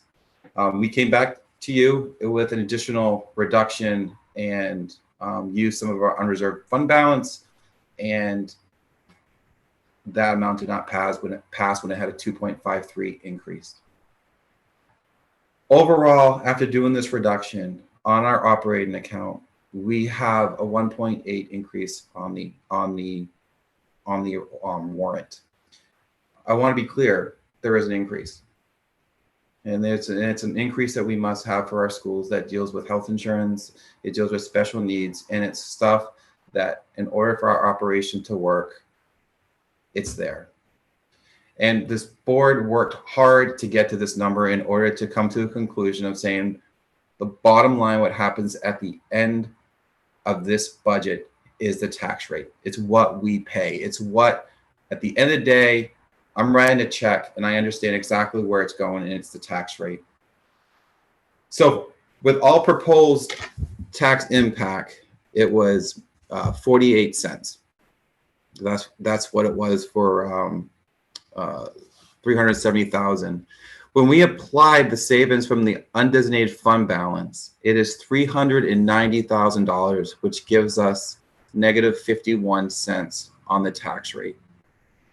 This brings over the overall article to negative 3 cents per 1,000. So we returned the money back to the taxpayers based on the $750,000 that I shared with you earlier. We returned this and applied it against the warrant. So how does this roll into our taxes? We already had previously passed articles that has been confirmed on our first round with the first vote-in. And what's important to understand is that overall tax impact was 24 cents. However, once we account for the revenue, it goes to 7 cents. And I want to explain that to you. The reason we get to 7 cents is based on the change between each warrants. So with the last year, I believe it was 15,000 for vehicle, 15,000 this year for vehicle. So it's Delta, right, Steve? Or I get it mixed up. You know, you're doing great. So all right, so it'd be zero. There'd be no change on the tax rate. If we had $300,000 on something last year and it was $340 this year, then there would be a change of $40,000, which would be an increase in the tax rate, and it would be the delta on that specific tax rate. Does that make sense? So when we list the article, we have to list the article for the repair and maintenance fund. Yep. If the town didn't vote for that, it would have been an 18 cents reduction in the taxes. But because it was very similar to last year's, it's not necessarily a tax increase of 18 cents because there is no change. But if you cut it all, it would have been a savings. So that's why after you apply all the warrants and all the revenues and everything, and we have a revenue sheet to support this, that the tax impact at tax rate setting time in September will not be any greater than 7 cents. It may be less than 7 cents, but we commit to, and the board is committed to the town, that the entire warrant, including everything approved based on everything, will not, your tax rate will not go up more than 7 cents. Thank you, Steve. And based on that, on the 7 cents, we went from 160 to 26 cents. Now, compromise, you could say, would be 13 cents, 13 cents. We split it. No, we understand what's going on.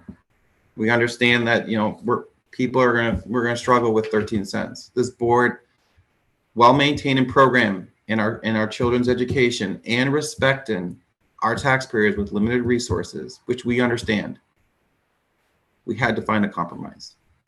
We had to work together as a board, work with Steve and Michelle many hours to meet the needs of these students. And there's a lot of work ahead of us moving forward. Make no mistake. This is not a one and done for us. We have to continue to work together in order to maintain programs for our students while respecting the tax rate for our community. One of the changes, for example, that's still yet to be determined, I think Mr. Gupel has talked about the Medicaid to Schools program. Well, yep. We have, since this budget has been developed, we have received, because of work that we've done, we have received, we have budgeted for revenue from the Medicaid to Schools program $2,000, but we recently got a check for $20,000. So when we have all that come through at the tax rate setting time, Michelle and I and the new Director of Student Services, Mandy Hibbard, will work together to come up with a number that is higher than 2,000. So that means that tax rate, we don't know yet because we want everything to come in, and Mandy just got on board, but we expect that number for expectations of revenue through the Medicaid to Schools program to be higher than 2,000. So if that goes higher than 2,000, then that 7 cents drops. We just don't know exactly that number yet. So it will be better than 7 cents. So it could be less than 7 cents. And just to give this community and this committee an idea of how much monthly and annually this 7 cents increases on your property, you can see 14 cents for 200, 21 for 300, 400,000 is 28, and 500 is 35. Yes, there is an increase, but together we are working to find a compromise with this town. And this board has been committed to communicate this budget, communicate that we want to work together, being able to share this budget in a better format in communication with this community. And I think, Steve, if you can get to the next slide, I'd like to be able to show them where we are with the revenue. And zoom in, please, so they can see the change, please. Is that too small? That's good, Steve. So what's important to look at right there is a change of 7 cents. Last year was 2040. This year, with this new proposed article to the school district moderator, it was an increase of 7 cents. Again, our biggest driver in any budget is salary, and you said to us many times that that's an area to look at. And we've dug as deep as we can in order to find common ground. Steve, real quickly, it's my understanding that above that is the new reassessed value, which is here's the new reassessed value of the town is 777 million, and up here is what I just spoke to, the Medicaid to Schools Medicaid reimbursement program. Just so you're where we were, we used to be 183,000 revenue. And then we cut it to 2,000 because we heard it stopped. We factored 0, but now we think that number is going to go up, and that will help us. I don't think it's not going to go to 183, but it'll go up. But this was provided in the packet, and this is the new town evaluation, and so the tax rate for schools will not be more than $20.47.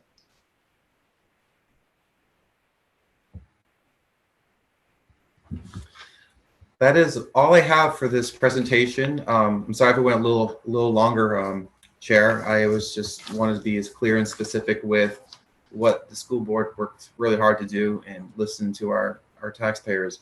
I thank you for the opportunity to speak to it, and I really hope that tonight we can agree that this is what's best for Hopkinton, what's best for our students, our community members, and really understanding it's important to communicate this budget to everyone and really focus on start on the next one. Essentially, we can't start on our next budget until we have this one agreed on. Thank you, Norm, and Steve, for that great walkthrough of changes and approach that the school board has taken. So let me invite members of the budget committee to ask questions, and at a certain point we'll turn to the public, but we'll start with the budget committee. So Jonathan, you are up, and then Ken, you will follow, and then Ginny. Thank you, Norm, for your presentation, and Steve. I just want to understand a little bit. So I'm going back. So we have the elimination of individual days from the salaried staff, and then no raises for the salaried staff. So essentially that's taking away personal days and then not giving them raises. And that's to the tune of about 40 grand, I think. Well, so what happened on the elimination of days? So there's 2 positions in the schools that through the budget process advocated for expanding the number of days that they work in the summer. Because, for example, one of our schools gives a lot of tours in the summer, It's an early elementary program, so they come in. So we justified through the budget process adding days to a registrar at the high school and an administrative assistant. And it's necessary, but based on the budget constraints. So this isn't taking away personal days. This is just not expanding their number of days of work in the summer. So they still have a number of days. So it's going to make it tighter and more compact. But under the current climate where we are, we couldn't expand positions. So there wasn't any positions expanded in this budget. Okay. And the people that we're talking about here, they're not the teachers and they're not the maintenance staff. These are all the admins, for lack of a better, all the people that make the schools work. Right. So because the teacher's contract failed, the teachers are frozen.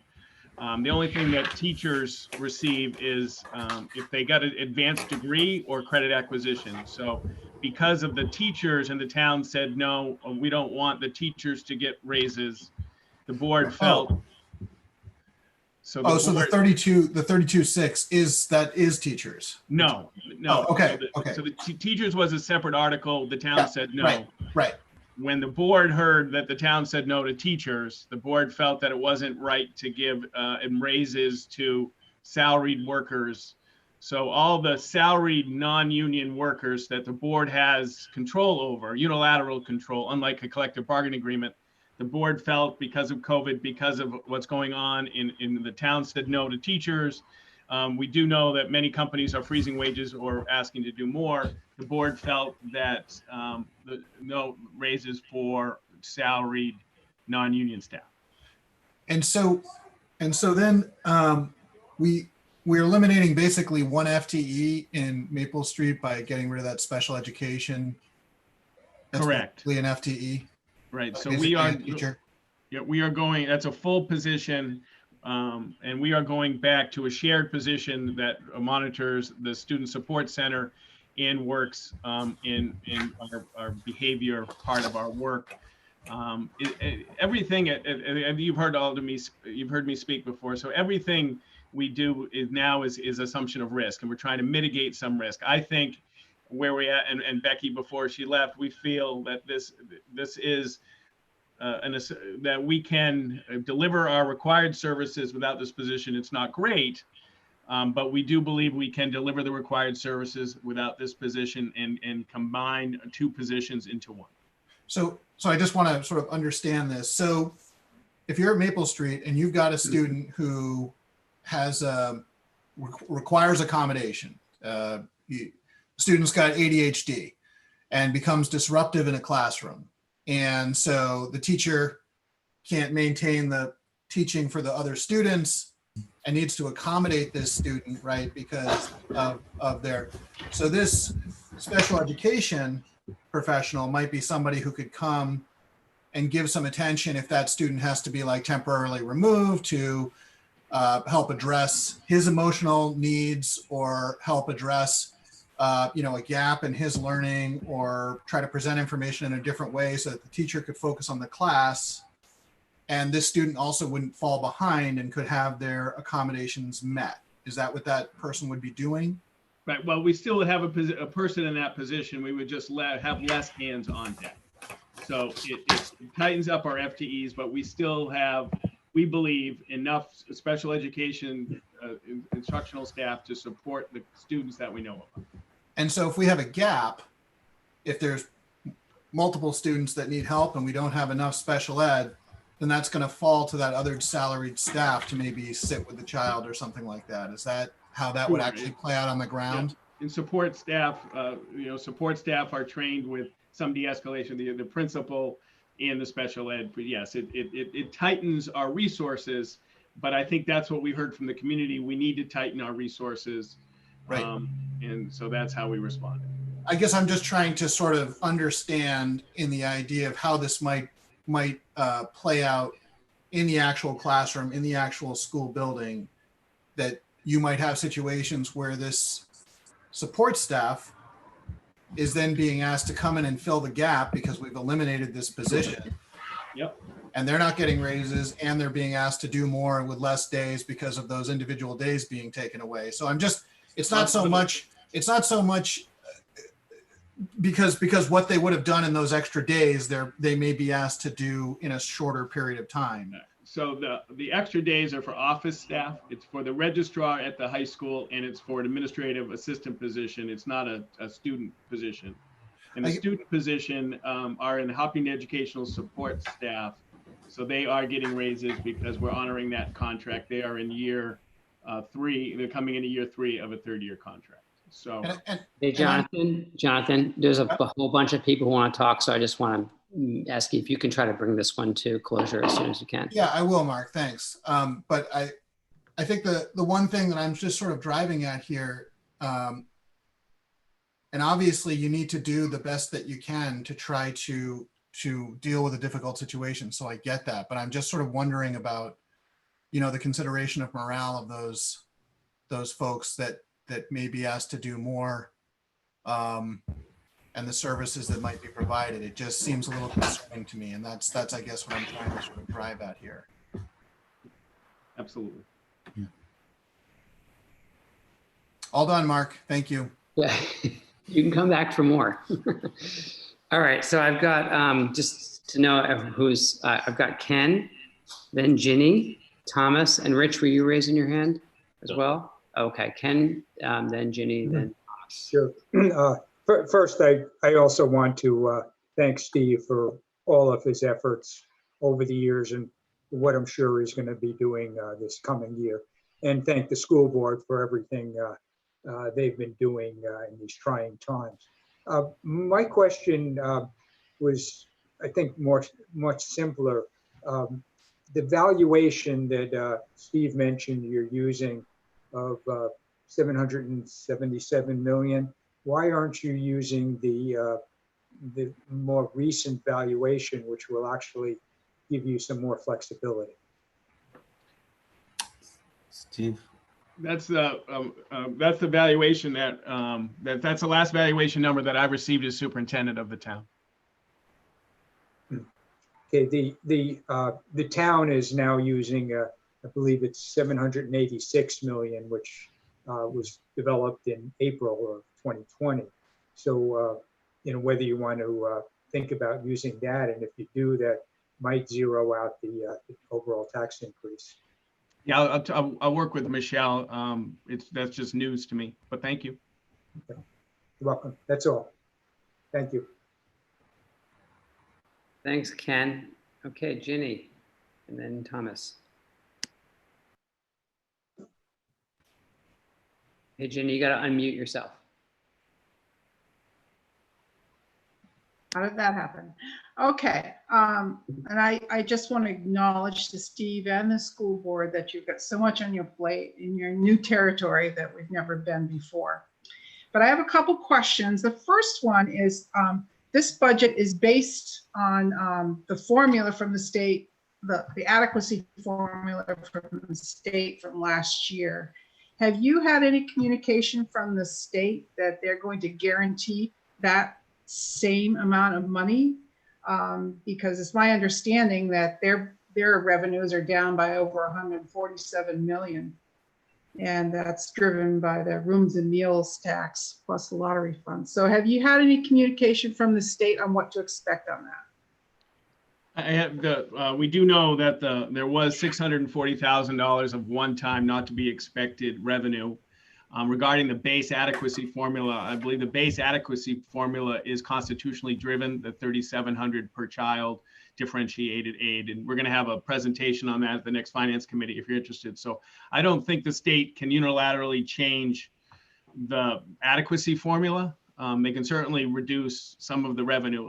And a few years ago, they've already reduced to zero many things that they could have, like building aid and like retirement and special education aid they've reduced. So there isn't as much for the state to cut now as they used to, because they've already cut, like they used to fund 30% of retirement, and that was, but they've already taken all of the retirement. So I do believe that the adequacy formula is constitutionally driven. I think it's $3,650 a child with differentiated aid, but there is concern obviously about the additional funds we received this year.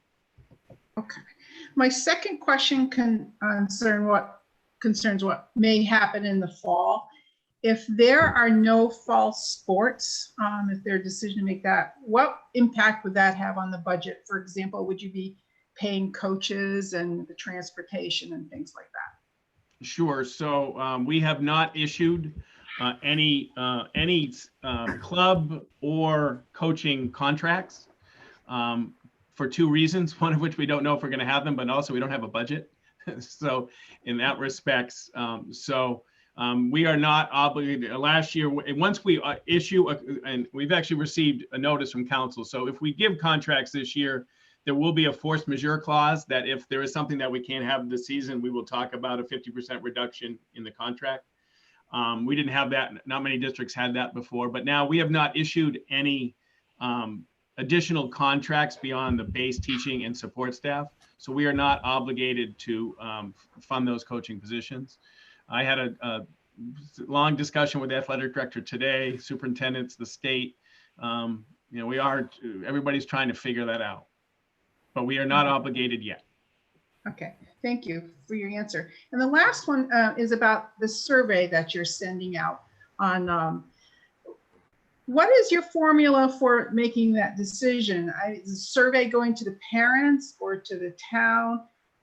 And on their response, how much are you relying on their response as far as going forward? Because I know there's a lot of discussion on moving forward during COVID, whether we go by what's driven by what people think or need they want in their lives or by science. Great question.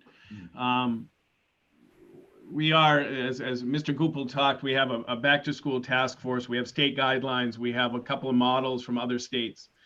What we're trying to do, I believe it's pretty safe to say that we're going to have some teachers due to high risk issues and support staff that won't be comfortable in our schools. And I believe we have some families for various reasons won't be comfortable in our schools. So we're trying to develop a plan that acknowledges that and understands that while still trying to understand how important it is for kids to come to school and have in-person learning. It's a great question about how much data is going to drive this and how much just fear, anxiety of the unknown is going to drive it. It's a great question. I had a long talk with a doctor today, and just so we're working on it, but ultimately the board will make the decision about what we have school. Okay. Thank you, Steve, for your answer. You good, Jenny? Yep, I'm good. Thank you, Great, Steve. thanks. And thanks, Steve. Thank you, Jenny. Okay, Thomas, over to you. Thanks. So one question and also one comment. First, so I think that the idea of, or the concept of trying to guarantee like a flat, like it will not increase by more than 7 cents tax rate this year. I think that's a good idea. It's noble. I think the premise is really good, but just a word of caution, the tax rate, I mean, we don't control property values. So trying to, in terms of communicating out, saying that it won't go above 7% is not really something we can necessarily guarantee. I mean, like in 2008, it dropped by property value, the town valuation dropped by over 8%. So if something like that was to happen again, it would be very hard to guarantee something like that. So just, well, this is a 7 cent increase to the tax rate, not a %. No, I know, right? And but 7 cents out of the $27 is even smaller. So if the town valuation dropped by 8%, it would be pretty easy to wipe out that 7 cents. But I don't think it can drop between now and the tax rate set. Yeah, I'm just in terms of what we're trying to peg by. So, and the other kind of question is more kind of back towards the unreserved fund balance and then how that comes about. So, like with the town, Ken noted that the unreserved fund balance kind of it's almost kind of being constantly replenished because of the conservative budget set plus the revenues. Is that how the school budget unreserved fund balance goes, or is it kind of like we've been saving up and now we're using it? So, I can. Well, go ahead. You go. Go ahead. No, you go. Oh, you go, Steve. I'll try to answer this. So our fiscal budget ends at the end of June, and we can only raise a certain amount within the budget. Of course, that's been approved from our taxpayers. So throughout this whole season with additional revenue, which was distance savings on remote learning. I don't have the list in front of me. This all accumulated to be $750,000. So it's basically, am I correct, Steve, on this? Absolutely. So, like Thomas, what happens, like just yesterday, we got a notice from a district that decided not to bill us for services because of a change in a regulation that we had it in our budget that this district was going to bill us. And it wasn't, it was a, $10,000 type bill. So it was in our budget. We were ready to pay it. We get a bill from the district, and they said they are not billing us that. So that's $10,000 now that goes in unreserved fund balance. We had, as I said before, we weren't sure. We're doing everything we can to get Medicaid to schools money, but because of the change in regulations and how we weren't sure, so we just got a check for $20,000. We didn't know that was coming. We were advocating. We're trying to get, we submit through Medicaid as many bills properly, expenses that we can, and then so that, for example, that's just in the last month about $30,000 that now goes into fund balance. So one is unanticipated revenue, the other is an expense that was no longer necessary. So we don't budget cushion, but we don't spend wildly either, and what we don't use, we return.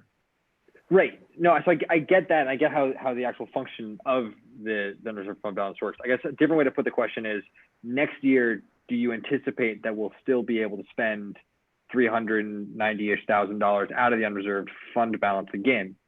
Or is it this year is savings and we get to use it? Or is it this is generally where the amount that we're able to pull out of this every year?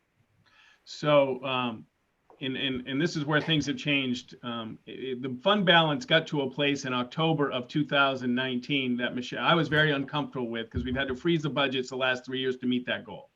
I've been approving every single purchase order that's gone through the office for over 2 years now to make sure what the board wants, because the change in the revenue changes the tax rate, and they were so concerned.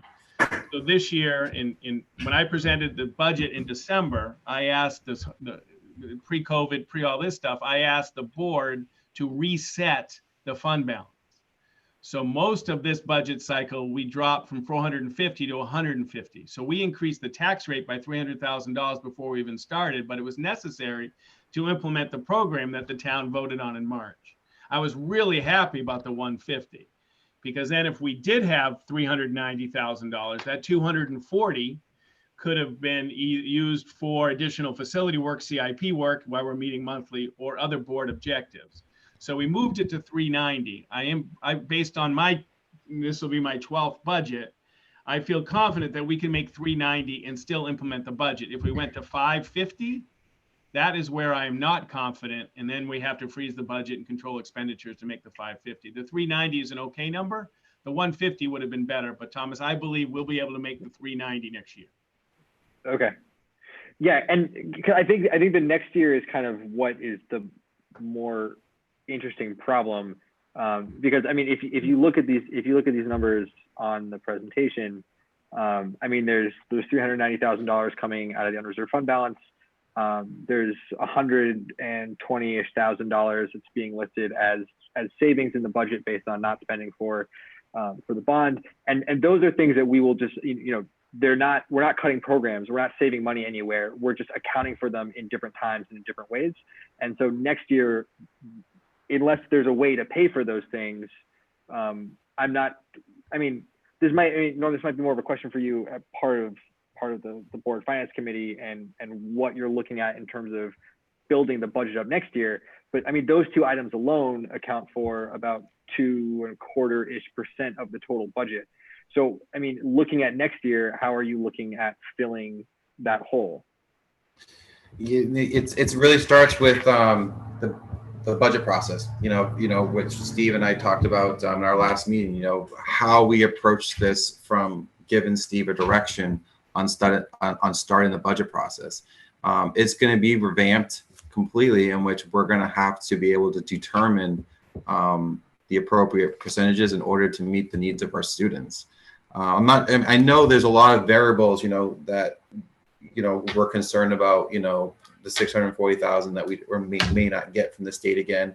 We understand there's a bunch of other additional things that we may not be getting that's going to lead into our budget, but I'm confident, Tom, with this board and with Rob and myself and Steve and Michelle, that we're going to find a way of being able to get into this budget and really be able to display that to the community. And I'm not sure if that answers your question, but we haven't got to that methodology yet of overcoming what you're looking for. And I think we're getting there. We just have to get a little bit more into the process of changing how we operate our budget, creating it.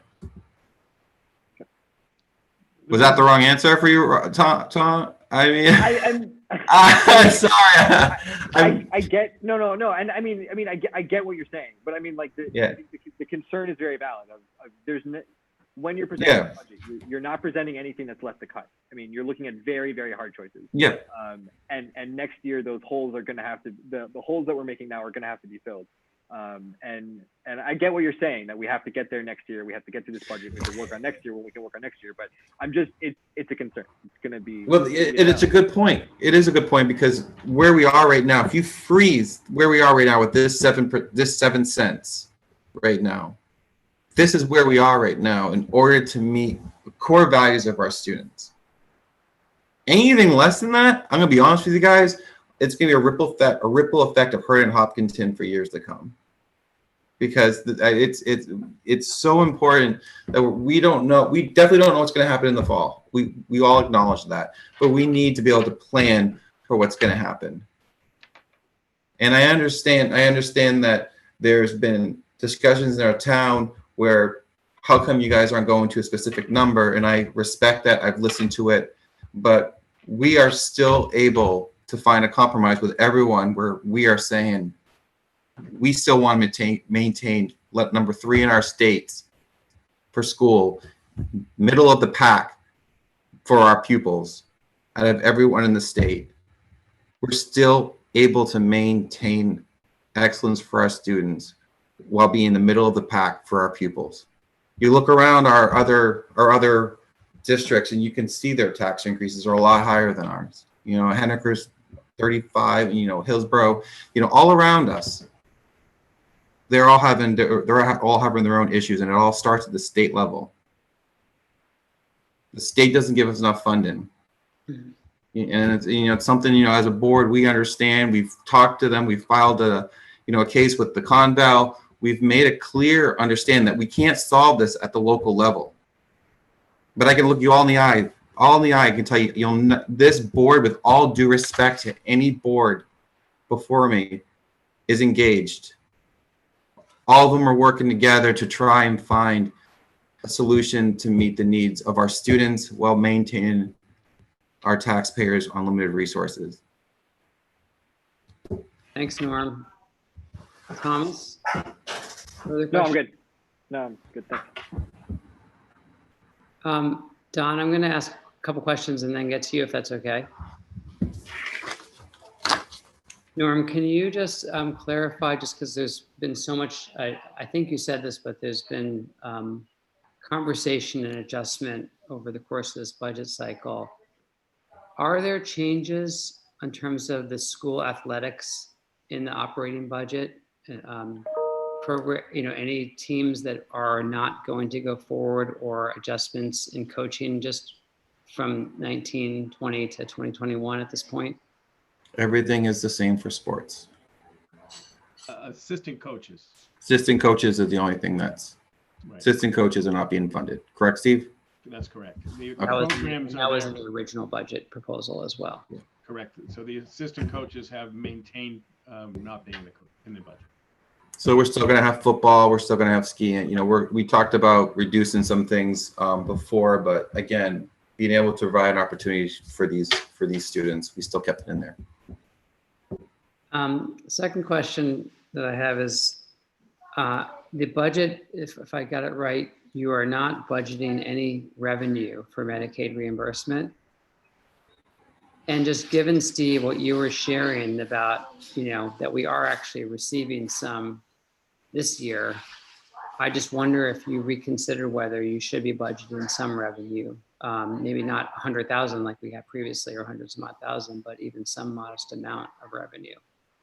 Yes, and we have, we just have Mandy Hibbert, who's just on board, and we want her to dig in and reach out. But our expectation is at the tax rate setting, and if we need to do it before August 15th, maybe we can get an update before August 15th. But yes, our plan, we will be putting a number in that budget. We'd like to have Mandy sort of dig in a little bit and find out what she's comfortable with after she reviews all the billing. But yes, our plan is to put a value in there. You're right, it won't be 100, but it will be more than 0. And does that give you an opportunity if it's, let's just say it was $20,000? Does that give you an opportunity then to bring back a similar or comparable level of spending without changing the tax rate? Well, that's on the revenue side, so we'd Right. have to increase the expense side. The board could, if they wanted to, transfer or could do some things, but we would need the expense side to go up.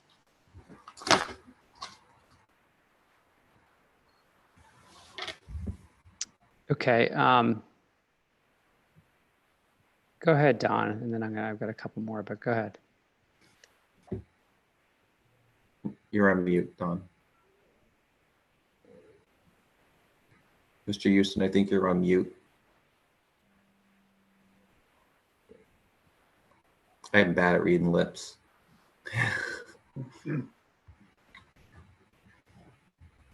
Hey, Neil, are you able to manually unmute Don? I just. Oh, there you go. You're good, Don. Go ahead. I'm a little slow on this You're approach. doing great. Just a general comment, the horrendous things that's been going on with all these votes and all that, and what the town is, and the majority is saying what they wanted, you have come so close to doing that I commend you again. The $370,000 increase on the budget side, you have been able to basically erase that impact on the tax rate side.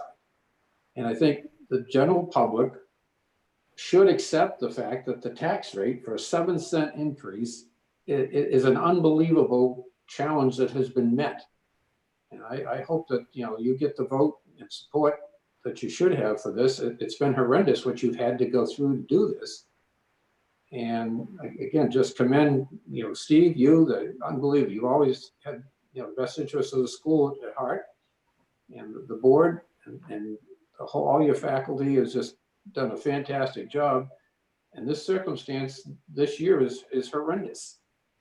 And I just hope that, the 370 increase in the budget is not going to distract from the fact that you have done a diligent job in getting it down to a 7-cent increase on the tax rate. And that's what I look at for the most part, and what a lot of people, I think, should look at. Again, thank you for what you've done. Thank you, Mr. Houston. I appreciate that.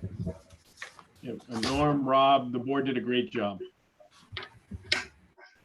It was important for us to look at everyone in town. Everyone in town has been here for many years and has been looking at supporting our schools, and we wanted to go back to the town and really address everyone's concern. And this is what we came up with, and I'm very happy with it. Thank you. Thank you for your words. Thanks, Don. Further questions or comments for Norm? Jonathan. Just briefly, I too commend all the hard work. I know it's not easy. One point that I would make is that I think that, and this is sort of an overarching, I know, Mark, you want us to vote on when we get a full picture of things. I feel like we're seeing a full picture. I think that it would be good to give the police raises. I think it would be good to give the support staff and the school raises. It seems like those dollars are pretty close to each other. Well, what these two budgets are showing is we're giving raises to the police and we're not giving any raises to the admins in the school. I think it would have been good to equalize that a little bit. And I think next year it would be good to keep that in mind when budgets are being set in terms of wages. And the second point is just follow up on some of the things like I just heard from Don and that Ken has been talking about before. The fact is that, you know, costs are continually going up. Healthcare is continually going up. And, you know, everything is based on real estate values, and people's wages this year are going to be less. I think that's a fair statement. And the ability to pay next year is going to be less than it is this year. And that's just where we are. I don't pretend to have an answer to that, but I think when we're looking at, you know, borrowing money and rates and things like that, I do think that that's really important to keep in mind, the cost of money. So that's all I have. Thank you, John. Thanks, Jonathan. Norm, I was curious.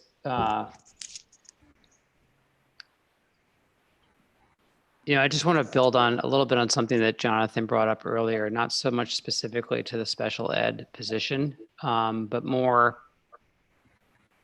you know, it strikes me, what I heard you say is that, you know, this budget is doing, you know, sort of, I'm going to paraphrase, but basically this budget is in the best interest of students and everyone in town. And I'm not sure it's in the best interest of students. I mean, I think what I would say is there are a lot of hard choices and reductions that you all made. And I just think it's important to be honest about that and to be straightforward about what are the, you know, I think you've done an amazing job minimizing to the greatest extent possible the impacts on the educational program. But there are impacts there were impacts in the original budget that was put forward back in January. And there are a few more now. And I just think it's important to be straightforward about those so that people don't get the wrong idea that, you know, you did the best with what you felt like you had to work with here. Yeah, I agree with you, you know, 100%. You know, I did send to you guys a long list of what we had to look at in order to build this budget. And there was a lot to consider. There were, I commend the board, you know, Rob Nato working with Steve and Michelle. We looked at the impact of our students' core values, and we had to determine what was appropriate during a difficult time. You know, I try to stay, I guess the right word is level-headed, because I want to respect everyone in town. I have to respect the parents that want it, the taxpayers that don't want to, you know, see an increase, and really balance both of them as an elected school board member. You know, I'm here today to be really honest and transparent. I'm here to defend our budget.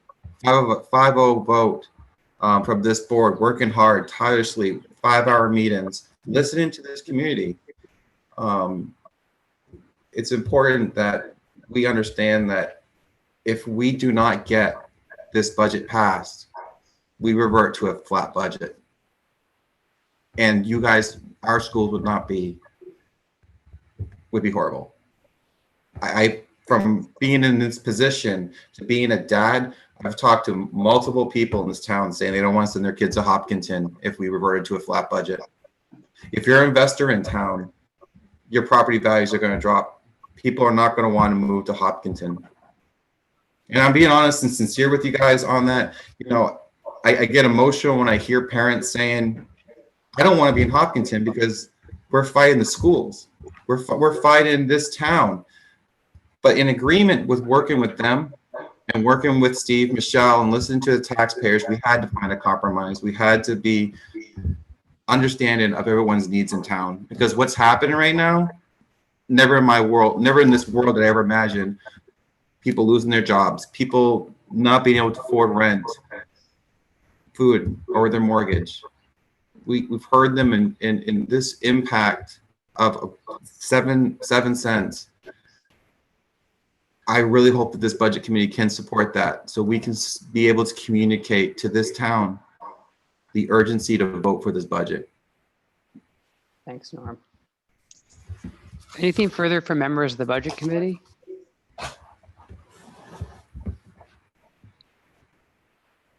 Okay, So then, Neil, we're going to open it up to the public. Norm, are you all set with me, or you want me to stick around a little longer? There may be some comments, questions that maybe you could help me with, if that's okay. Sure. And then, all right. What could be better, Steve? Thank you, Steve. I appreciate it. Thank you, Steve. All right, Dennis, Dennis Goddard. You are up again, folks. Please state your name and your street address. And one thing I'm just going to say, I'm sorry, I meant to say this in the town public part, but nobody was speaking from the public. But I'm just going to ask folks to try to keep your comments to 3 minutes and to be respectful and constructive. Thanks very much.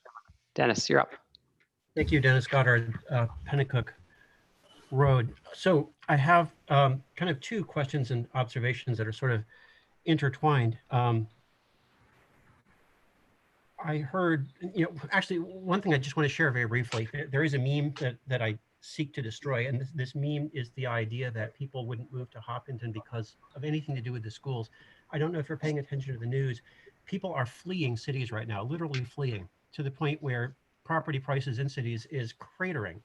And the property prices that are going off the charts are the properties of places that have green, untainted land. And what Hopkinton also has, along with that, is a populace that really understands the importance of sustainability and how that interacts with our environment. You can't put a price on that. Once you get rid of it, you don't get it back. And ultimately, the amount of primary productive land that we have is ultimately at odds with our desire to ever grow a tax base. That needs to be something that is on our minds for what's truly important about why people move to Hopkinton. But really briefly, more of a question for you all. If I'm looking at the private sector, in my own environment where I have customers that can walk away, unlike taxpayers that can't easily walk away from me, I'm laying people off left and right. My fiance also works in the private sector, and her place of employment was just shut down. I think it's incredibly irresponsible for any budget organization at this point not to take a baseline assumption that there's going to be a large decrease in your funds coming in next year. I want to ask, given that we know we're able to do remote instruction and how much I've been able to save now for, good Lord, more than 20 years by moving online, as everyone in my industry has been expected to do. I'd like to ask, how much has the school or the budget committee looked at, especially given that we are expected under my understanding of the governor's task force guidelines to be able to accommodate hybrid learners going forward for people who, given that COVID may very well be with us for a fair amount of time. How much have we looked at moving to a significant amount of hybrid learning as much as possible? For many students, it's actually for many students, for many subjects, it's actually as good as or better to learn online as it is in person. We're certainly seeing a huge budget impact can come out of that if our pool of teachers is not restricted to a small geographical area, and we can move them to purely an online approach for at least a certain percentage of our workforce, which is the greatest part of our budget. How much can we do? Basically, my question is, how much can we act like other responsible but beholden to actual customers, private organizations, and ourselves of the expensive workforce that we have in favor of something more nimble and online? Thank you for taking my question. Thanks, Dennis. Norm, are you going to start with that, or are you going to yield to Steve? I mean, I can answer a little bit. I mean, we need to know what we're dealing with our teachers, with our parents, in order to determine what our goal is moving forward in the fall. And that is with the survey that was sent out today. In order to determine some rationalization, we need to be able to get data and then discuss that on the committee. I don't know if Steve wants to mention anything else. No, we're trying to get, we are looking at a hybrid model, Mr. Goddard. Yep, we are looking at that. We do know that some students and some families, in-person schooling is essential for a number of reasons. We do also understand that remote learning for some may be what's best. We're still trying to get a handle on certain aspects of education through remote learning, like, for example, assessment. trying to be to understand present level of performance and growth through an online environment is something that we're trying to gain. The presentation and learning activities, I think, is strong. But when I met with teachers, it was for especially early elementary, it was difficult to ascertain growth during an online environment. But we're looking at it. Great, thanks, Steve. So let me just invite, if you are a member of the public and you want to comment or question, just click on the participant button and click on the raise hand function. I'm not seeing anybody right now, but we'll give it another minute. Might get off easy, Steve. You're my favorite right now.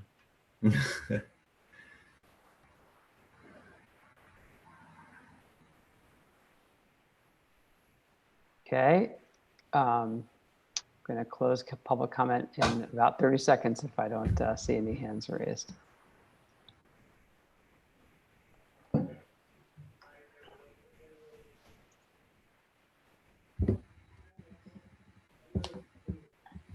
Okay.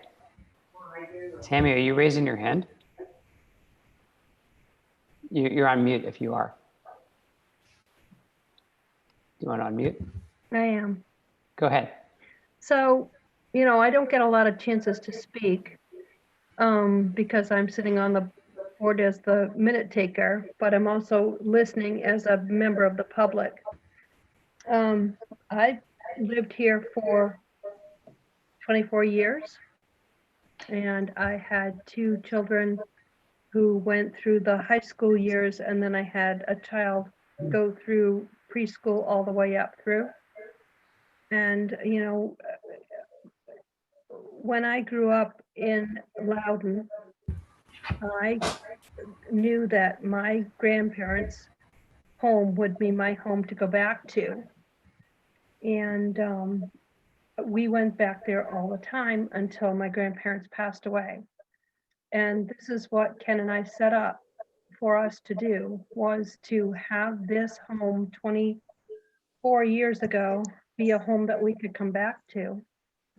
We haven't been able to maintain some of our property because the taxes have increased faster than the taxes have increased faster than our GP, whatever I was a daycare provider in the house, so Ken was the sole provider, and he still is. Now we're raising our 17-year-old grandson, and we may have to sell our house because we have to have one of our incomes pay for our taxes and one to do other stuff. And I'm so concerned. I know I'm one of the younger generation of people who have lived here for more than 20 years and want to have a place for our grandchildren to come back to, or our children to come back to say, let's go back home to celebrate. So that's my 2 cents. It's sad. Tammy, I miss sitting next to you in the room. You need to. Thank you for sharing Okay. your perspective, and it's good. It's good that you're able to do that. And I'm not even 60 yet. But yeah, there's a lot of people in town who are over our age that, who knows what's going to happen to them. And, I thought we set this up right. Okay, I'm done. I'll mute. Okay, Devin Chafee, you are up next. Just say your name and your street address, please. Hi, my name is Devin Chafee, and I'm at 483 Briar Hill Road. Can you hear me? Yep. Yes, we can. Thank you so much, and thank you for all the work that you've been doing and for this opportunity to speak. I just want to really reiterate some of the comments that have been made about both the difficult position that Hopkinton has been put into due to the funding structure in our state, and how that has resulted in some really, really difficult choices.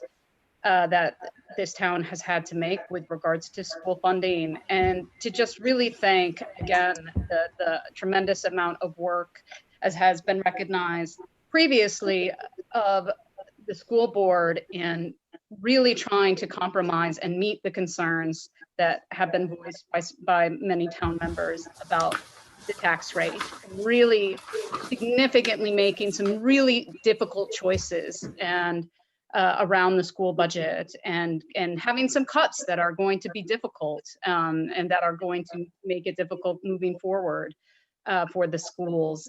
There's been so much work put into this budget, and I just really think that that needs to be recognized.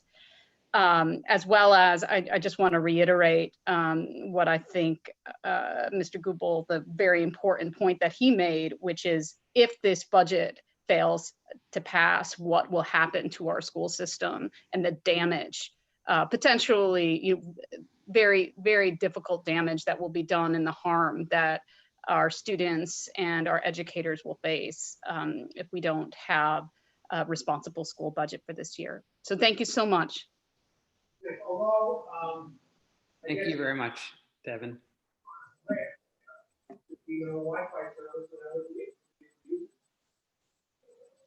Any further comments from members of the public or questions? I was watching something, and when I went through the, Okay, Sarah and Ginny, can I ask you to mute yourself? I'm not, just, that's okay. Sarah, I can't see the rest of your name. Hi. Hi, this is Sarah Matson-Dustin, 517 Dustin Road. I also want to thank the school board for all of the work that it took to get to this proposal. I think the fact that we've landed at a point where the tax impact of the school budget with everything baked in is going to be around $14 a year for a $200,000 house is practically miraculous, and that they've been able to find a way to do that while preserving the core of the educational quality that this community really treasures, is just a testament to a remarkable amount of work and thoughtfulness. And while it's not going to come without some pain, I know that my kids are going back to a school that will have fewer resources than the one that they left in March. I think that they have found a way to develop a compromise budget that really meets the needs of everyone in our community. So I really hope that now we can all rally around it. Thanks. Thank you, Sarah. Any other comments or questions from members of the public?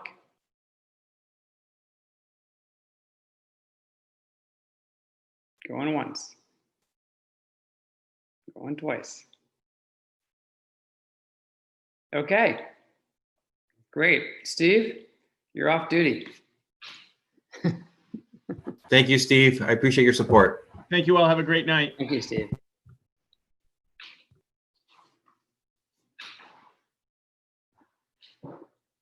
Okay, so we are going to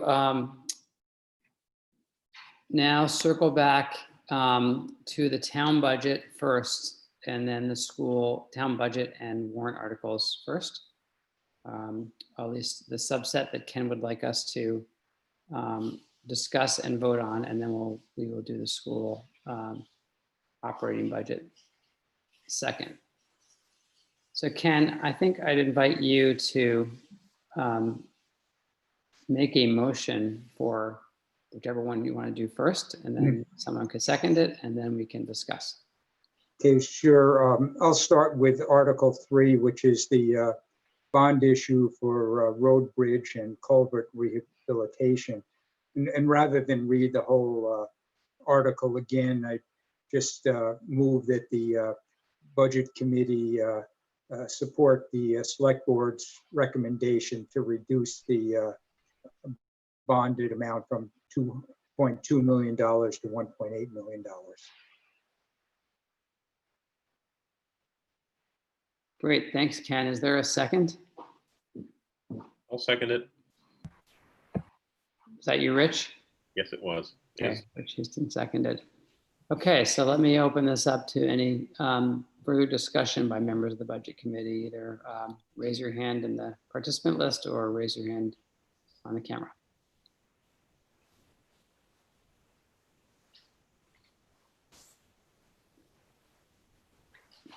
Okay, so we are doing roll call votes again tonight. So I'm gonna again go in order on my screen. Rich Houston, Yay. Don Houston,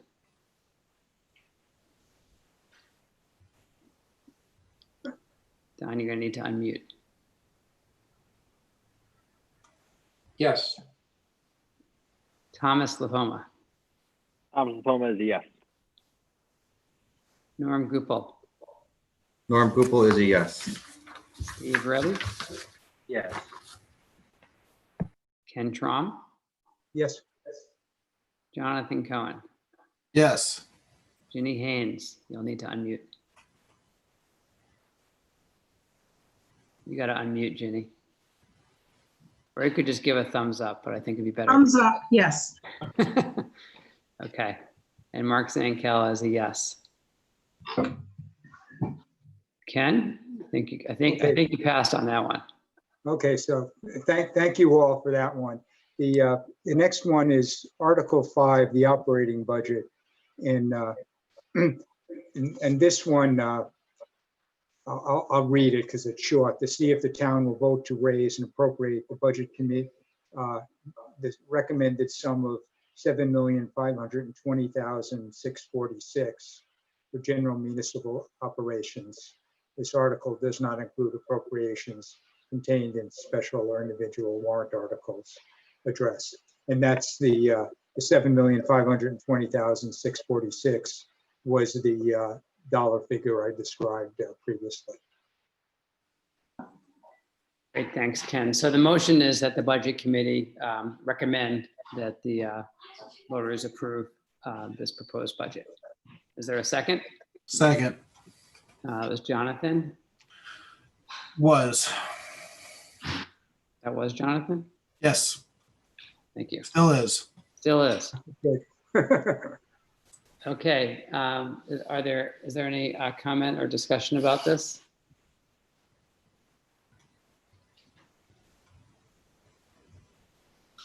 Ken, I'm just going to offer one quick comment. I'm going to vote in favor, but I do want to just express a little bit of unease with the discrepancy. And I think this is just, I think, Jonathan, you brought this point. There's just a discrepancy, I think, in how we're dealing with salaries this year across both the town and the school.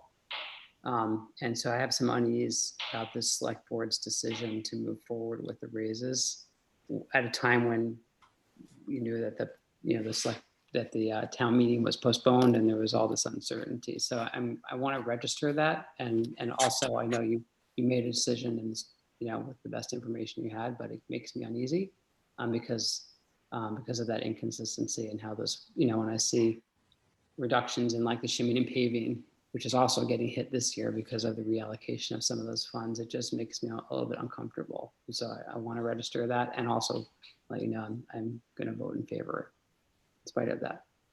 Okay, and I appreciate that comment, Mark, and I share the concern. And I think when we start the budget process for next year is something we're going to have to take into account. Thanks, Ken. Any further comments before we vote? Okay. Rich Houston. Yes. Don Houston. Yes. Thomas. Thomas is a yes. Norm. Norm Gupel is a yes. Steve. Yes. Ken. Yes. Jonathan. Yes.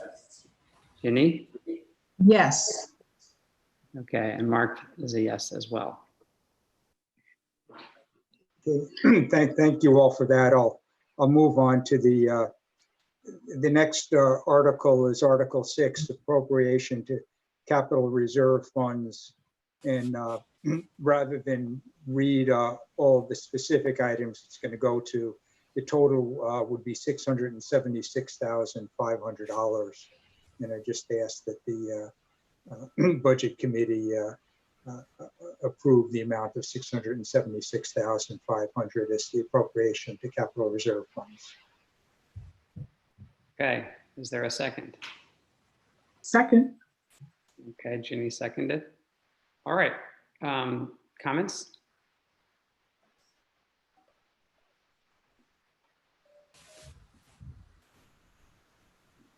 All righty. We'll take the vote then. Rich? Yes. Don? Yes. Thomas? Yes. Norm?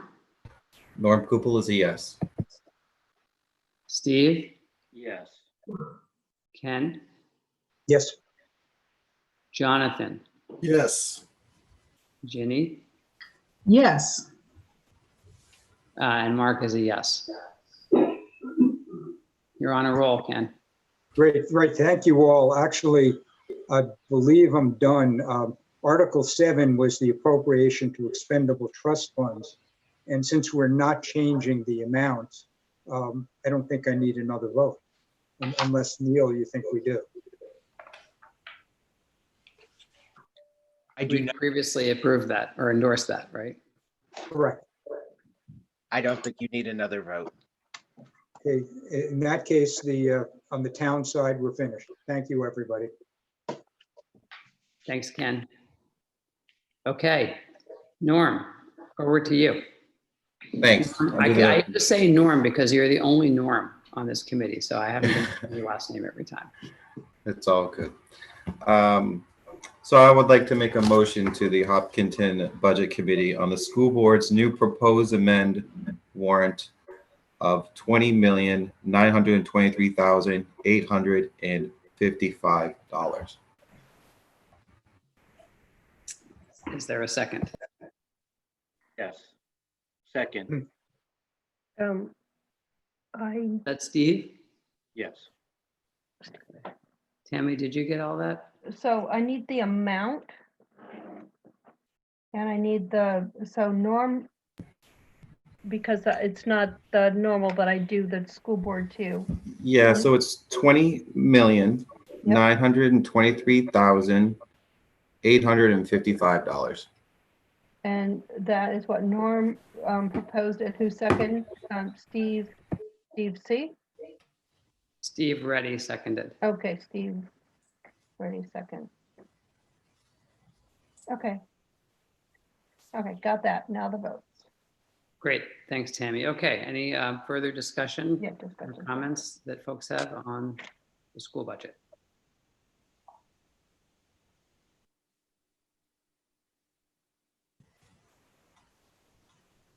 I think everyone's hungry. Okay, we will take the vote. Maybe I'm just speaking for myself. Rich Houston. Yes. And Don Houston. Yes. Thomas Lipoma. Yes. Norm Gupel. Norm Gupel, yes. Steve Reddy. Yes. Ken Trom. Yes. Jonathan Cohen. Affirmative. Ginny Haynes. Yes. And Mark Zankel is yes. Did you say what? I said yes. Okay. I was being a smart aleck. Oh, don't do that to me now. I'm sorry. Okay, 9-0.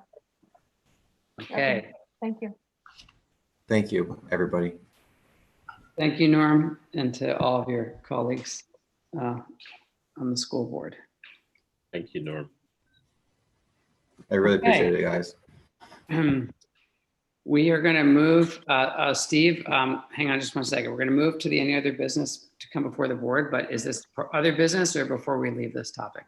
Well, I mean, I guess it's both. Sure. At this point on this revised budget, we have a 5-0 vote on the school board, a 9-0 vote on the budget committee. My understanding is that the school board is working on some kind of letter to the community explaining the work and the rationale behind them supporting the budget. And I think that it would be vitally important for the budget committee to join the school board in endorsing that letter.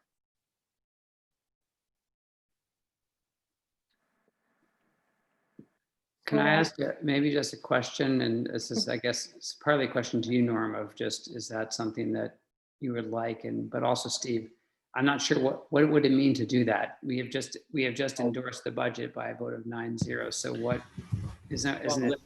What else would you like to see done specifically, I guess? Well, I mean, you know, I understand these aren't normal times, but in normal times, this would have ceased being the school board budget and now being the budget committee budget that was forwarded to the town for a vote. I just think, given the history of the votes and the contention and some of the misinformation that's been spread through the community, that it's vitally important for the community to understand that their elected officials, 5-0, 9-0, have endorsed this budget. So if my understanding, there is a letter going out from the school board to the community, I would like to see the budget join that letter, so it's being signed by both committees. Okay, I understand what you're saying now. So Norm, maybe you can speak to what the school board's plan is. Yeah, so based on my it's been a while since we had a meeting, believe it or not. It's only been a week. Our last discussion we had is that we decided to write a letter to the editor to discuss this budget with them. Basically my turn. I do not know the logistics yet for communication, a letter to the public outside the scope of that, but I would absolutely entertain this budget committee sign on if the board also agrees. It's important to note that based on what we agreed to tonight, and I thank you for that, that would, I believe, appear on the warrant saying 5-0 school board, 9-0 budget committee. So there's confirmation that everyone agreed to it. I can bring this back to the board. I'm sure that they would love your support. I just don't know the scope of the letter that would include you guys and how we could agree to the language, since it's both the budget committee and the school board.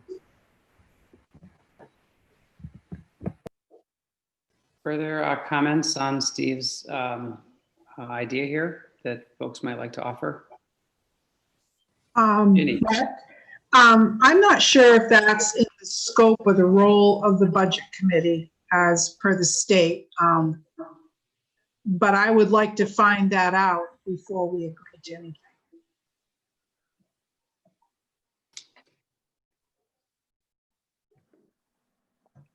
Just to be clear, so you're just wondering if you can reference the vote in the letter, or you're asking for like a joint statement?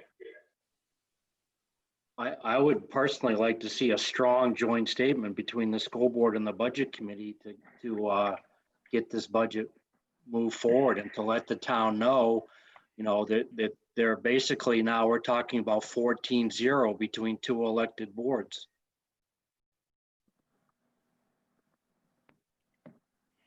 You know, the board is working on a communication plan. You know, we've, in our discussions with the public, this right here was great that we were able to vote on this, so we can say, hey, we brought this to the budget committee.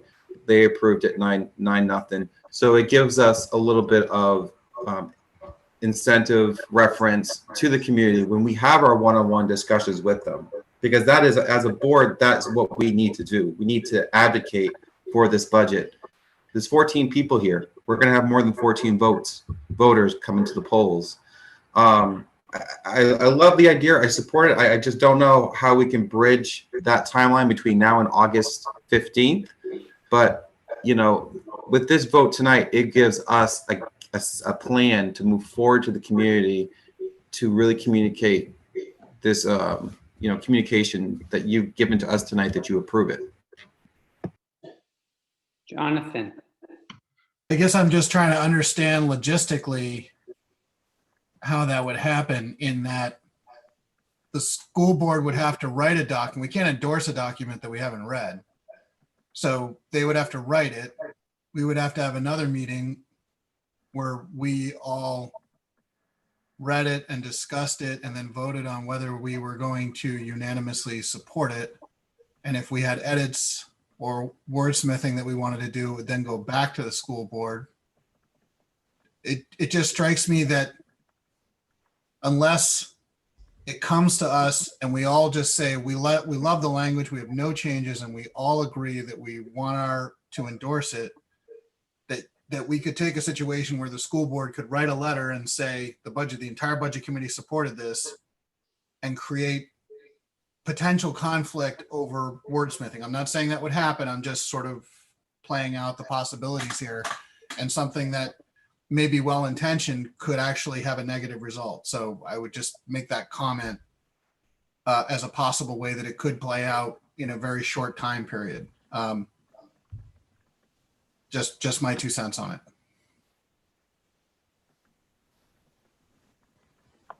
Thanks, Jonathan. Other members of the budget committee have thoughts on what Steve is suggesting? I would like to see what the school board is proposing with recommending as we want to promote this budget. I'm not sure what the plan is. I think tomorrow we do have a meeting where we will be discussing this. I'll be reporting to them the 9-0 vote from this committee tonight, which I appreciate. I do agree with Jonathan. In order for this group to be in unison, in order to agree with that, we would have to meet again. And it's hard with 9 people to all agree on a budget, let alone a letter that really is all of us addressing this in the community. I guess the best thing you can do, as a taxpayer, if you believe in this budget, do what I'm doing. I'm talking to anyone that wants to talk to me about this budget. I know it's, as elected official, I need to be out there, but regardless if I wasn't here, I would be out there still talking about this budget because it means that much to me. And for me, I think that, it's great that we received the 9-0 vote, but I do agree with Jonathan having that additional meeting where we could have some discrepancies on language. I think if we individually advocate for this, if you strongly believe in what was proposed tonight, it doesn't hurt yourself to write a letter to the editor or do whatever you guys feel as an individual person. Can I add just a comment in here? It's not directly related, but it is related. I want to congratulate Jim and Andrea for their office Zoom meetings. And I think that might be an added format where we as budget members could go onto that Zoom meeting and talk with them about that topic or this topic specifically and show support. I think I really commend them for taking the risk of going onto a Zoom format, the 2 of them, and not having the backup of Steve and Michelle to give all the detailed answers to it, but to just put themselves out there to communicate the school issues. It's a new world and it's a new format that I commend them tremendously to try to get this understanding of what the school is all about and the opportunity to ask a question and hopefully get an answer without having to go to a school meeting and all of that confinement. I just think it's amazing what they're trying to do there. They've done it twice. I missed the second one, but I don't know whether they're going to do it each Tuesday night or not, but I think that's another format that if we want to help support, jump on that conversation with them and support just the passage of information. I do want to add on that I'm very proud that we do have our board mates doing that because it's great to be able to reach out to the community in multiple ways. For me alone, as a board member, there's people who don't want to be on the record. There's people who want to talk to me who do not want to be notified in a public meeting that they have a comment about the school budget or have a question, and they want that alone time with a board member. I was at the gazebo. I met with someone, PPE and everything, and we had a discussion. And she just wanted to express some, frustration about the schools. And when I explained to her our school budget, she felt great leaving there because of me explaining the budget to her and that no one knew who she was. And to me, it was a good feeling that it was only one person at that time that I spoke to, but the level of them feeling comfortable, not being recognized, me taking time out of my day to meet them made a significant impact and what we're trying to accomplish with this budget is going the extra mile. And that is what Andrea and Jim is doing. I know Rob and I plan on doing something similar. I plan on being at the dump. You know, when I ran for school board, I bumped into Mark when I was there, and I was talking to people about our schools. It's the #1 place where people are that go. Any way you can reach out to them, we need to go there.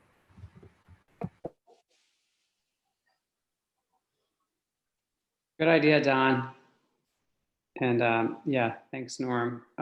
So Steve, I guess I wonder if you would feel comfortable letting the school board take the lead here. And Norm, if the school board decides you would like to ask the budget committee to sign on to the letter that you write, you can let me know, and I can obviously call a meeting of the budget committee. I personally have a little bit of hesitation about it, even though I sort of like the intent of it. But I also feel like there's fundamentally different roles of the budget committee and the school board. And so I get a little, just personally, a little bit, even though I support this budget and will do the kinds of things that Norm was talking about, I have a little bit of concern about the two boards that have fundamentally different roles being on the same letter, and that being perhaps misinterpreted or perhaps undermining the independence of the budget committee in the minds of some voters.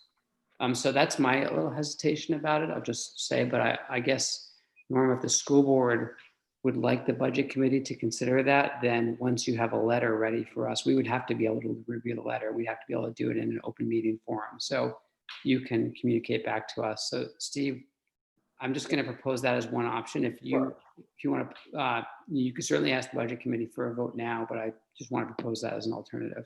No, that's certainly an option. Another option would be our own letter to the editor.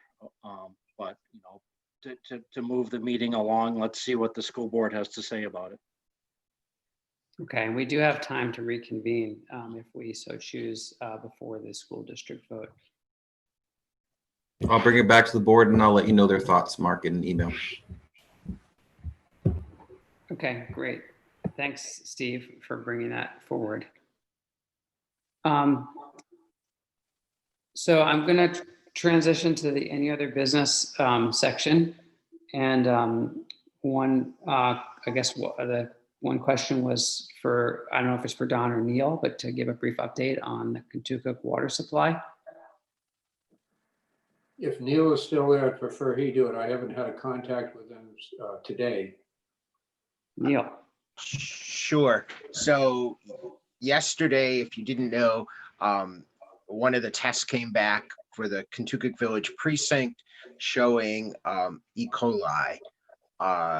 DES did come in and do a complete review of the system yesterday. People were notified via social media, via the town website, and last night, and they finished this morning, door-to-door delivering of notices. The police department helped the commissioners, and the fire department also helped to get those out. The retesting will be done daily. There needs to be 48 hours of clear tests before the boil order is removed. So at this point, tomorrow we'll have they'll have the first test back. And no, the hope certainly is that it's a bad test, but they are checking everything out. So the soonest the boil order would be lifted is probably Friday, and hopefully that's the case. But they'll know more when tests come back.